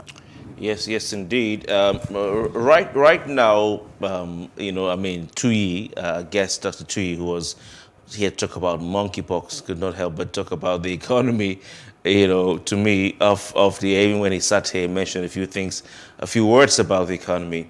I do not know if investors and the public generally still has confidence in the government and the operators and the midwifers of the macroeconomy, being the Central Bank of Nigeria, to do a good job. Is the Central Bank, how have they fared? How has the governor of the Central Bank of Nigeria, who is heading this operation, even though they have the MPC being the Monetary Policy Committee that votes, the Central Bank is seen to be the one in charge of the macroeconomy of the country. And of course, coming up with these monetary policies, to stabilize the economy, to stabilize the naira, to address inflation. Things are in a mess as we speak. And so, if you have things in a mess, you cannot be said to be doing well. The situation is not helped by the fact that the Central Bank of Nigeria governor is being distracted with his political campaign or political aspirations. He even had the time, in the midst of the economic situation we have in the country, he had the time and the audacity to go to court to try and force INEC to allow him not to resign, stay in office as Central Bank of Nigeria governor while running a campaign to become the president of Nigeria. it's beyond words. I don't have the words to describe the situation. But Mukhtar Mohammed is back on Zoom with us. Mukhtar, can you hear me, please? Mukhtar, can you hear us, please? All right, we seem to still have that connection issue. So it is beyond words that should be said on television to describe and what's going on. Your house is on fire, literally. Your house is on fire. Some floors have been burnt. You have just a few floors to salvage, and instead of going to carry water, you're carrying water, but you're also going to the fast food restaurant to buy food to eat before coming back. Let's just allow this period pass and let them go with their wahala. Maybe we can salvage the economy. It's baffling. And the man who is still in office. He left the court, withdrew his case from the court. He went to court to tell the judge to force INEC to allow him run a campaign and vie for the office of the president while remaining in office as central bank governor, only for President Buhari to say all political appointees who want to vie for these political positions resign. And then he withdrew his case from court. And he's still in a job, mercy. No, but I thought you said that it was okay for people to have personal interest. How the Naira but I thought I'm you said you're aware the Naira is in free fall. No, but I thought you said. So right now we should just manage ourselves and allow Emefiele go. So we have a guest there. I mean, I was going to take it. Let's just manage things, Mukhtar Mohammed, it's good to have you join us back this morning. We apologize, for the back and forth with connection with you. Can you hear us, Mukhtar Mohammed? Yeah, I'm hearing you. I can hear you clearly. Now, I deduce from your conversation that the reason for this rate increase is not necessarily dependent on demand and supply, and so you went ahead to mention some other factors. And yes, what I was saying is that inflation, if you want to know how effective your increment in rate could be, is when you are tackling inflation in the area of demand. But our own problem is that we are going to be tackling inflation in the area of cost of production. And if you are tackling cost of production and destruction supply, your increment in interest rate does not always give you the desired results. That is exactly what I was saying. Now, when you look at what drives Nigeria inflation, you look at cost of production, you look at microeconomy, and then you look at market-induced. Now, if you look at these three areas, you realize that we are not going to have any result by incrementing rates. Because when you are talking about cost of production, you are talking about cost of goods and services. And when you are talking about cost of production, you look at other infrastructure that are the cost of this cost of production, that are making cost of production to go high. Now we look at the price of diesel because there seems to be no power in existence. So the cost of diesel has moved from 300 to 650. So then that means the cost of production of any goods and services from the manufacturing sector has to go up to meet up with that with the price that have been in cost on diesel.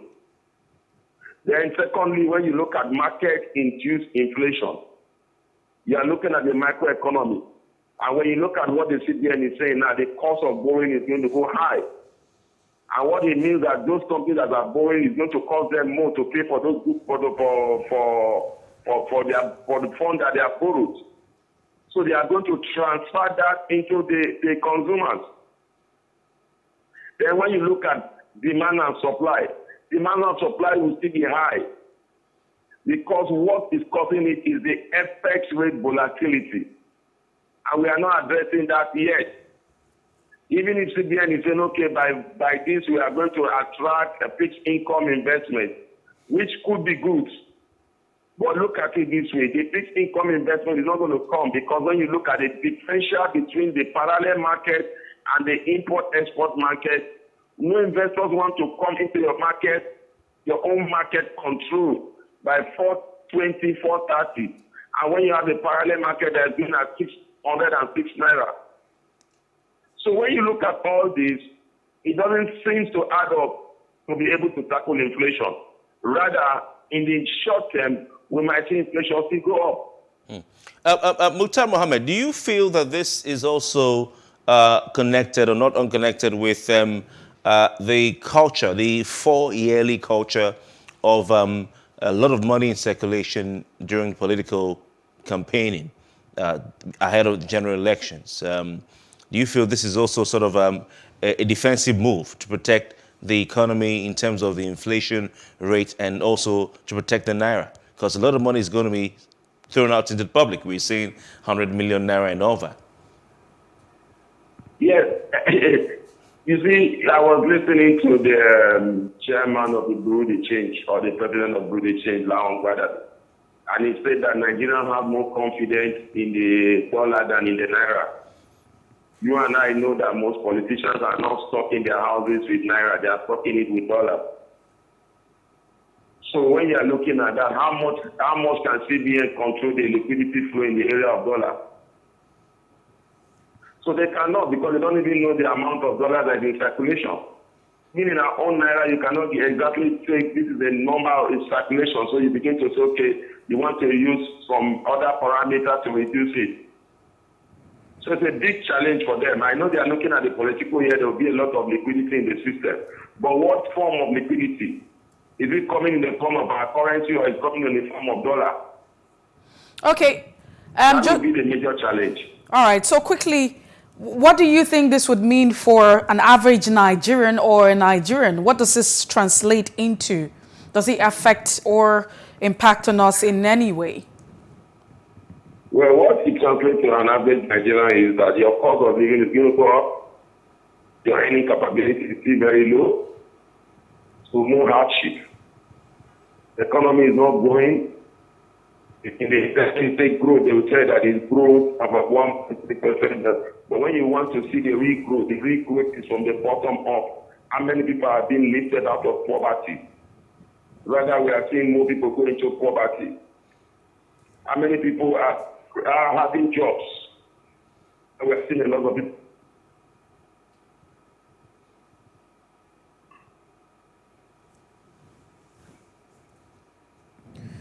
Well, we have to let you go at this point, not deliberately, but we're out of time, and of course the network is not in our favor. Thank you so much, Mukhtar Mohammed, for being part of the show this morning. He's an economist, and he's been trying to make us understand the impact and the dynamics of having that increase from 11.5% to 13.5%. That's much we can take this morning on The Breakfast. I am Messia Bokpo. And I'm Kofi Bartels. We'll return tomorrow with very interesting conversations on The Breakfast. We have more programming ahead on Plus TV Africa, so please keep watching. Good morning.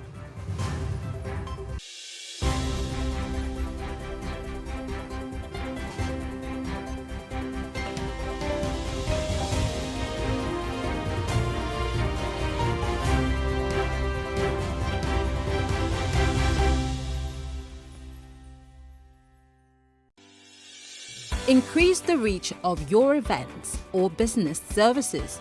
To advertise on Plus TV Africa, please call 0906 000 5719 or 0909 040 8408, or send an email to marketing@plustvafrica.com. Plus TV Africa. Big stories live here.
we do not understand, we will stigmatize.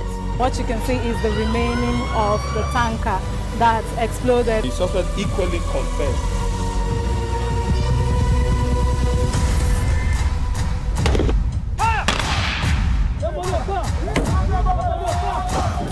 A 500 naira they collect them. If you no talk, then go beat you. Now 2,500 they pay.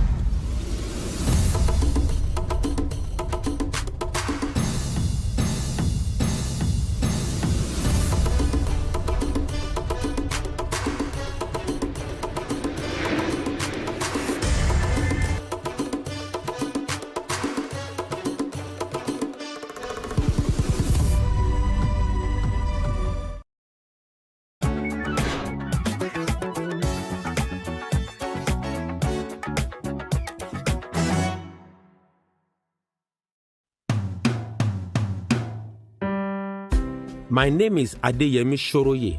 Here is my good old days story. I was born in Ibadan to the family of Adekunle and Folashade Shoroye, both of blessed memory. I had my early childhood at Ayonide Street, Ekotedo, popularly known as Ekotedo Iyaolobe. Two things struck me about my good old days, which I will share here. First, my primary school was at St. Luke's Demonstration School, Molete, Ibadan. Ekotedo to Molete was quite some distance, but at a very tender age, I will follow my elder siblings from Ekotedo to Molete, hopping from one bus to another, sometimes trekking part of the distance till we reach Molete. No fear of kidnappings or molestation. In fact, safety was never an issue. Life was generally peaceful. We would leave home after a meal of hot rice, beans and dodo, bought from Iyatewo's makeshift canteen, the popular mama put seller down the road. Leave for school between 6:45 to 7 a.m. and after dropping from one bus to another, we would arrive school around 8:15 a.m. and the return journey would be equally peaceful. There were some days when we would spend part of the transport money and trek some parts of the journey. It was so enjoyable. Our parents didn't have to fear nor worry about our safety. Life was peaceful and safe. Those were the days of fountain pens with ink and blotting paper. I recall there were special holes in our desks where the ink containers were fixed. You must be an exceptional student to have come home daily without soiling your school uniform with inks. Those were days when teaching good handwriting meant a lot to our teachers. Today, text messages have taken over. The other thing that struck me about my good old days was the spirit of communal living. You see, in our house, we lived upstairs as landlords, and we had some Igbo families living downstairs as tenants, but you hardly tell who was a tenant's child or who was a landlord's child. We were all the same. In fact, some of the Igbos who were born about the same time as me spoke Yoruba fluently, to the extent that Stephen, my age mate, wrote Yoruba as a subject in his Wike and passed with flying colors. Yes, there was no discrimination of any sort. We all lived together as a happy family, irrespective of tribe or tongue. On Saturdays, we would go to Scala Cinema in Sabo to watch mostly Indian and Chinese films.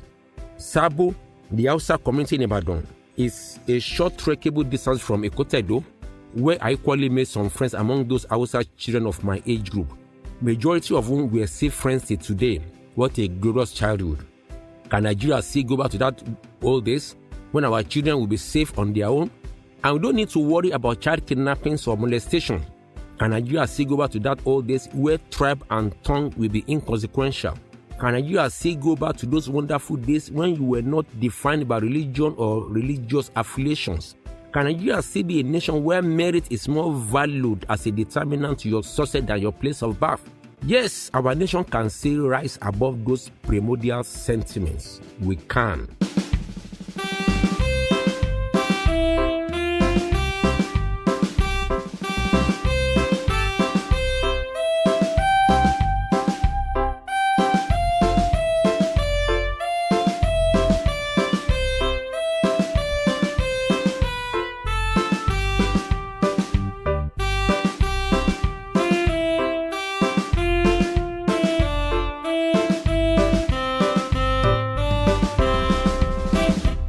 I believe with good governance, those days will come again.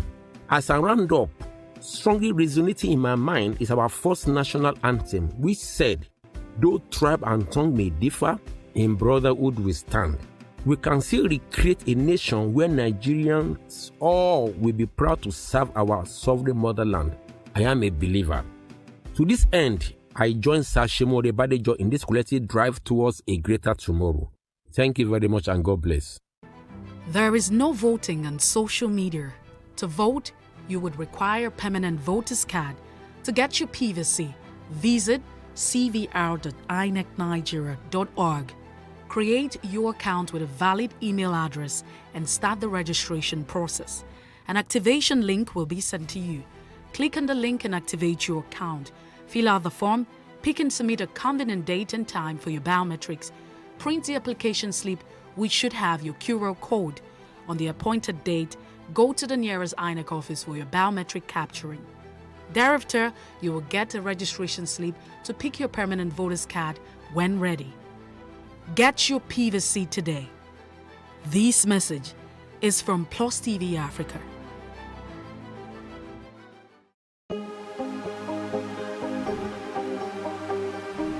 This is it for upcoming artists to blow in Nigeria.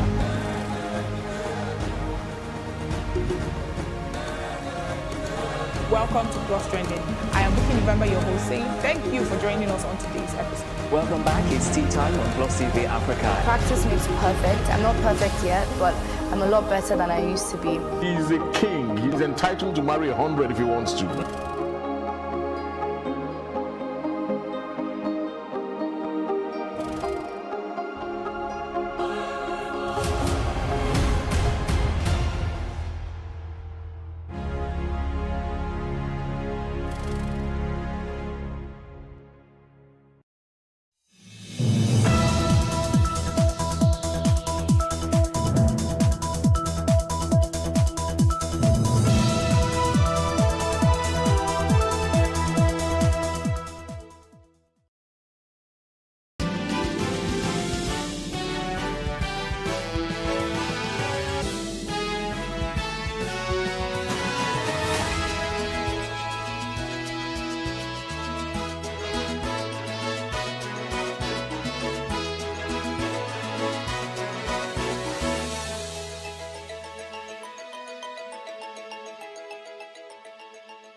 Good morning. This is the news brief. I am Messi Bopo. Gunmen have reportedly broken into one of the parishes presided over by Bishop of the Catholic Diocese of Sokoto, Matthew Hassan Koka. Reports by the hoodlums kidnapped 2 priests and 2 others in the refectory of St. Patrick's Catholic Church, Gidigan Mambanko, in the Kafu local government area of Katsina State. Koka's Sokoto Diocese covers Katsina, Zamfara, Sokoto, and Kebbi State. The Director of Social Communications of the Catholic Diocese of Sokoto, Reverend Father Christopher Omotosho, confirmed the development with our correspondent on Wednesday morning. He said the Catholic Diocese of Sokoto is under attack and no information has been gotten as to the whereabouts of the abductees. The Economic and Financial Crimes Commission, EFCC, has picked up Senator Rochester Carter from his residence. The agency had broken into the residence after gunshots were heard in the vicinity, insisting that journalists leave the premises and forcefully ejecting everyone in the residence. The EFCC had arrived at Okocha's residence in Maitama to effect his arrest, who, according to the agency, had refused to honor invitation after jumping administrative bail earlier granted him by the Commission. We'll bring you up to date in our subsequent bulletins. Confusion and controversies dog the exercise of Ogun State People's Democratic Party PDP Assembly, House of Representatives and Senate primaries over misinformation about the actual candidate. Stakeholders in Ogun Central Senatorial District claim that candidates that emerged through the electoral process were not the ones broadcasted by the party's secretariat, hence vowed to take legal action. Meanwhile, the state secretary of the PDP, Sunday Sholori, told the newsman that primaries in Abeokuta Metropolis were moved to the party secretariat for security reasons. The certified true copy from the INEC communicating to National Working Committee of PDP, where we have the list across 436 wards in Ogun State, and we also have a national delegate, one per local government, which was communicated. And we are excited to hold these primaries with this delegate list. So on Sunday, they came, and they were also, we saw some other fake lists here and there. But we had our primaries in those designated areas communicated to the INEC across the state. And we came up with the results, and these primaries were duly monitored by INEC officials throughout the state. And they came up with their report, the results, and so on, and they passed it to the appropriate quarters. And what we are reading in the paper is people were saying some people emerged somewhere, a primary that is not known to the guidelines, they had it at the party secretariat, and they were parading themselves as candidates of the party. We are going to court. If they are not giving us our mandate, we are going to court.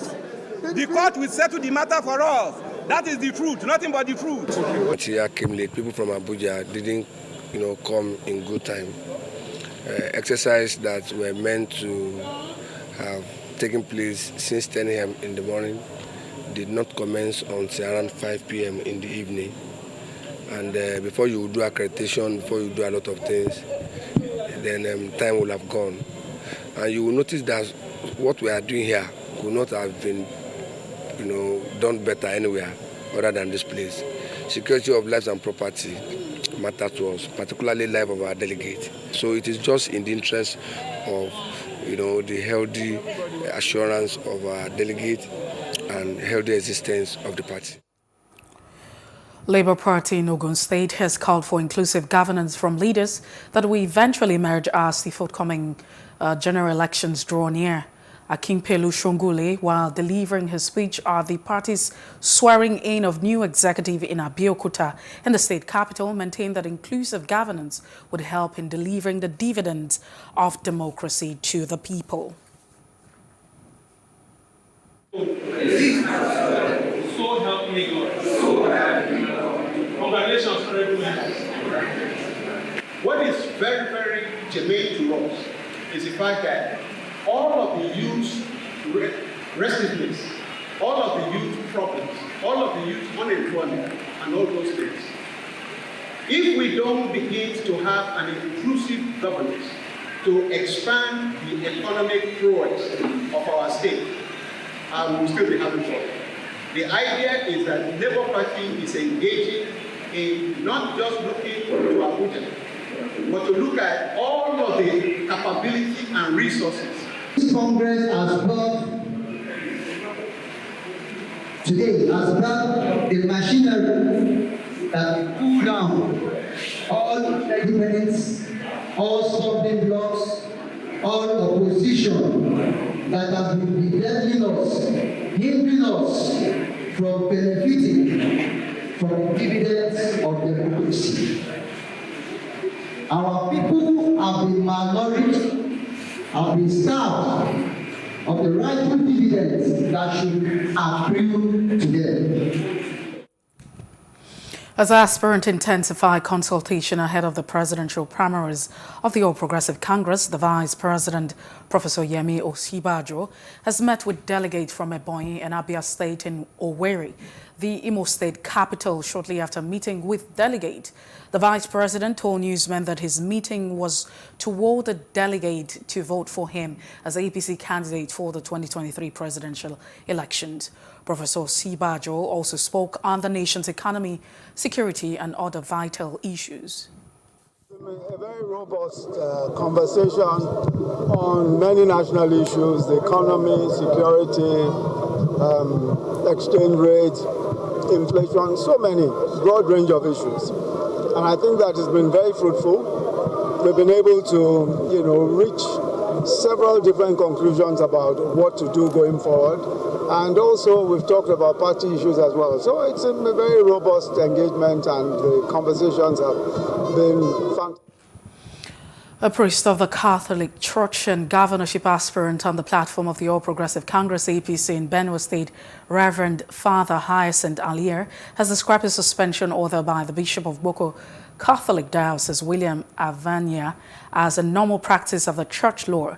Father Alier said that he has stated clearly in the letter of suspension he is only suspended from celebrating public and Eucharistic masses, but remains a priest of the Catholic Church forever. While making a public statement to journalists in Makudi, the governorship aspirant stated that he was fully aware of the decision of the church right from the day he took the decision to answer the overwhelming call of Benue people to contest the governorship of the state. Having understood all that and known what would come terms of the letter that came, I think in conscience it is an appropriate and right judgment that I made. It's not about me. The church is about the salvation of souls. And something tells me from above that the choice is not from me and about me, but just about the poor people who have been suppressed, oppressed, forgotten and rejected. The people, my people of the state, who have been totally abandoned by our current regime. It is not in the bad light that the letter came. The church, the Roman Catholic Church, is a political, because we have all groups of memberships of partisan politics into the church. So if now the church chooses to be political, partisan, then something will be wrong.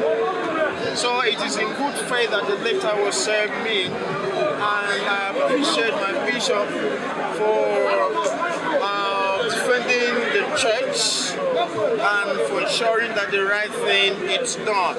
I already knew the repercussions that would come. Please, no one should throw any insult on my leadership of the church. It is my primary constituency.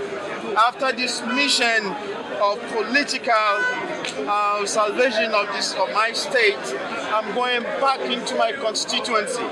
I love my priesthood, and that should be made very clear. I am a priest and I remain a priest. The Nigerian Medical Association, NEMER, has elected new President Uche Roland Uchenma at its 62nd Annual General Conference and Delegates Meeting in Port Harcourt, Rivers State. The association also advised state government to focus more on revitalizing and funding general hospitals rather than getting involved in teaching hospitals. The report. Briefing newsmen in Port Harcourt, the newly elected president emphasized that the most important thing for him and his team is to bring unity to the health sector. Ojema said that most Nigerian hospitals are in a state of decay and therefore called for proper funding and attention to the health sector from political leaders who are aspiring for various positions. Hospitals are not prisons, and so it's supposed to be clean. Go overseas and see what a ward looks like. See what a clinic looks like. A lot of state governments, I'm sorry to say this, are jumping into teaching hospitals and they cannot carry it. Neglecting the secondary healthcare system of the general hospitals. I will call on our governors of the states. Focus on your general hospitals. Everybody will go and establish a teaching hospital that they can't even fund. And therefore, the teaching hospital is on strike. Look at Abia State University Teaching Hospital. Go to Imo State University Teaching Hospital. It's all debt. And I believe that we're also going to take care of our medical students. The NMA boss, who called on the government at all levels to make the environment conducive for medical health practitioners, directed the Abia State branch of the association to explore options of a legitimate strike that must involve all doctors in the state to achieve the payment of salary arrears to the state workers. ATM urged political stakeholders to bring to the fore concrete agenda for health, to demonstrate willingness to strive for a robust healthcare delivery system as a key dividend to Nigerians. ATM in the second resolution, urged the Federal Ministry of Health and other relevant stakeholders to institute mechanisms that will facilitate the speedy implementation of the new National Health Authority Act in order to prevent the fate that befell the National Health Insurance Act, with the ultimate aim of that much desired universal health coverage being the casualty. ADM also directed NMA Abia State Branch to explore the option of legitimate strike that must involve all doctors in Abia State to achieve recovery of the salary arrears of the state workers, especially those in Abia State University Teaching Hospital. Uche Roland Ojima, a consultant dermatologist at the University of Nigeria Teaching Hospital Enugu, secured a total of 319 votes to defeat his opponent, Okoro Kenneth Johnson, who polled 40 votes, and Kingsley Ikweremadu, who scored 0. He studied medicine and surgery at the University of Port Harcourt, Rivers State. Governor Babajide Sanwo-Olu of Lagos State says there's no going back on the June 1st proposed ban of commercial motorcycles, popularly known as Okada, on highways. Sanwo-Olu said this while speaking with newsmen on Tuesday evening at the state security meeting at Lagos House, Ikeja. The heads of security services in the state were at the meeting. The ban is in 6 local government areas of Surulere, Lagos Mainland, Lagos Island, Apapa, Etiosa, Ikeja. The local council development areas are Yaba, Koka-Agudu, Itire, Ikate, Apapa, Igomu, Ojodu, Onigbongbo, Lagos Island East, Lagos Island West, Etiosa East, Etiosa West, Iru, Victoria Island, and Ikoyi Obalende. Sanwo-Olu said that the security services and Lagos state government had agreed on the banning of commercial motorcycles in the selected areas. As the Nigerians prepare for another round of elections in 2023, citizens have continued to express their views on what their expectations are, and that's on our Street Views. Take a listen.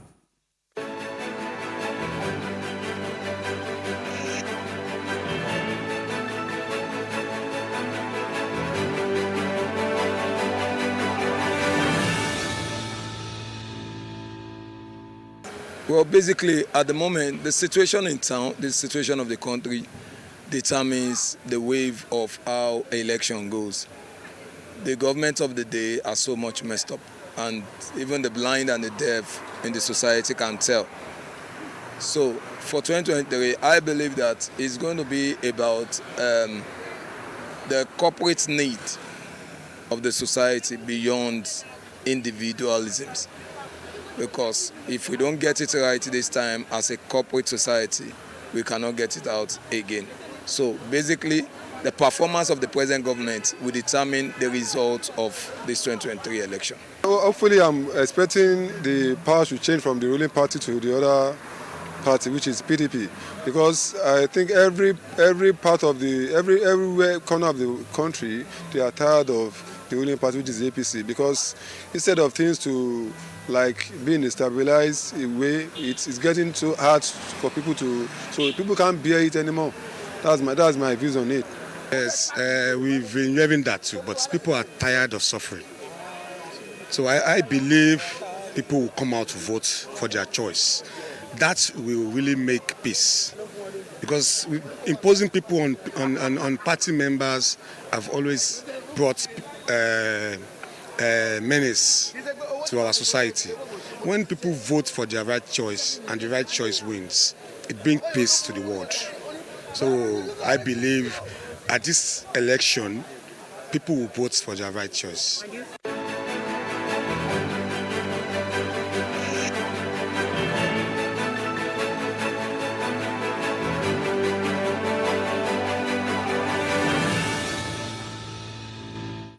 And to other parts of Africa, UN Secretary General Antonio Guterres says Africa is a home for hope, citing the continent's growing and vibrant youth population. In his message to mark African Day, Guterres said the world celebrated a diverse and dynamic continent and numerous promises and potential. African Day is the annual commemoration of the foundation of the Organization of African Unity, marked on May the 25th. According to him, with initiative such as the African Continental Free Trade Era, the Decade of Women's Financial and Economic Inclusion, and African Union's AU Bold Agenda 2063 set of game-changing proposal, the prospects on the horizon are bright. On the third day of the World Economic Forum and annual meeting, Ivorian Prime Minister Patrick Archie was highlighted key challenges Africa faces. It says the challenges include the need for strong agricultural system for better integration in the global economy. The U.S. Special Presidential Envoy for Climate called for action at the World Economic Forum on Tuesday. John Kerry spoke on the panel of climate leaders, which included Kenyan activists, urging the world to reduce greenhouse gas emission faster by deploying the latest technology. And outside Africa, the father of 10-year-old says it's been waiting for hours for a status update on his daughter. She was inside her Texas elementary school when a teenage gunman murdered at least 19 children and 2 teachers on Tuesday.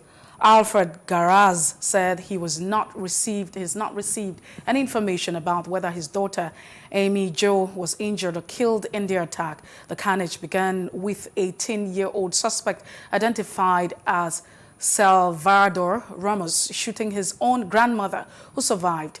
He fled the scene and crushed his car near the elementary school in Texas, a town about 130 kilometers west of San Antonio.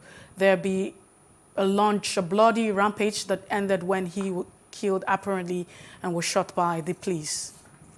We have to do every possible thing.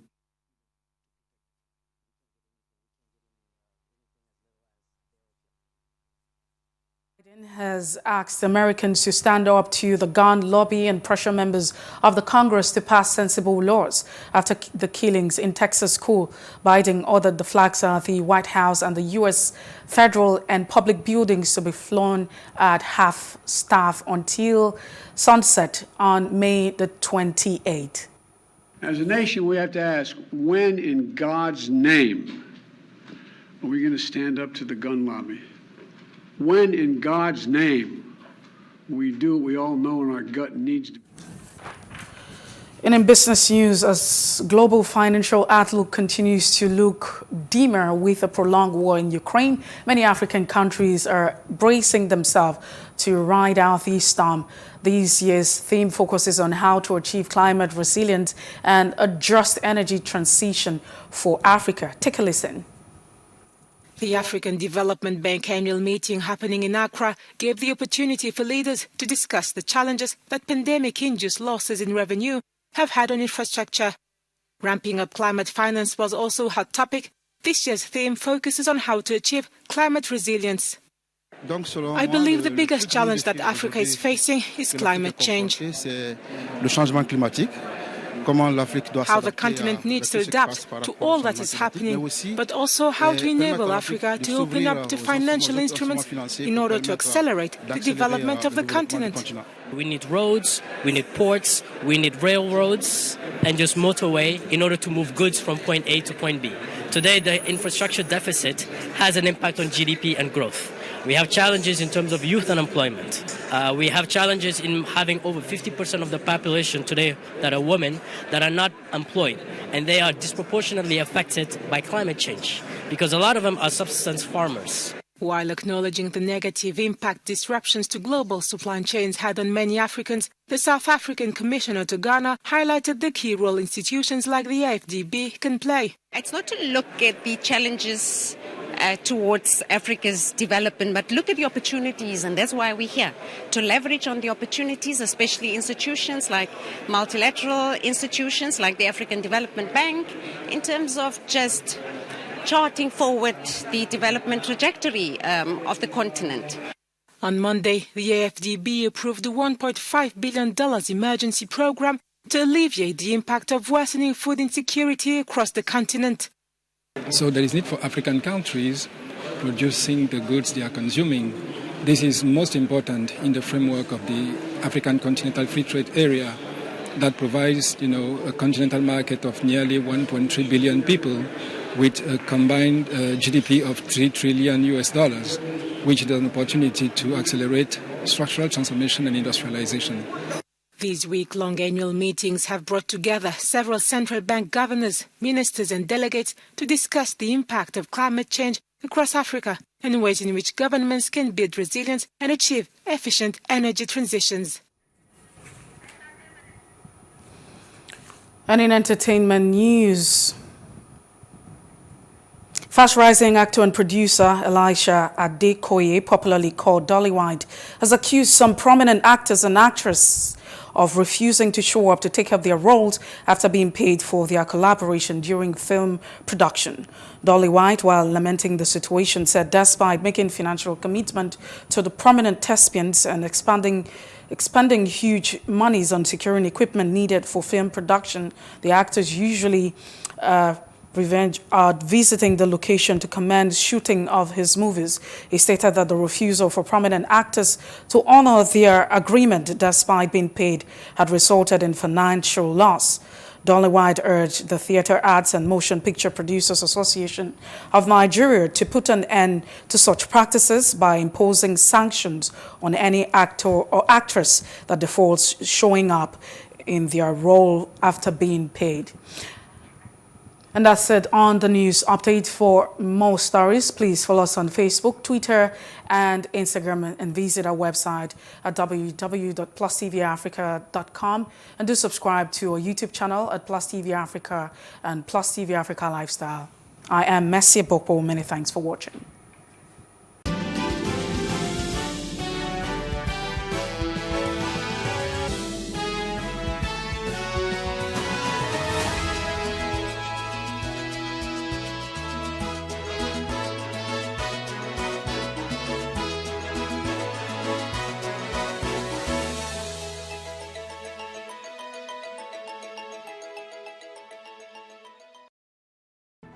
There is no voting on social media. To vote, you would require a permanent voter's card. To get your PVC, visit cvr.inecnigeria.org. Create your account with a valid email address and start the registration process. An activation link will be sent to you. Click on the link and activate your account. Fill out the form, pick and submit a convenient date and time for your biometrics. Print the application slip, which should have your QR code. On the appointed date, go to the nearest INEC office for your biometric capturing. Thereafter, you will get a registration slip to pick your permanent voter's card when ready. Get your PVC today. This message is from Plus TV Africa.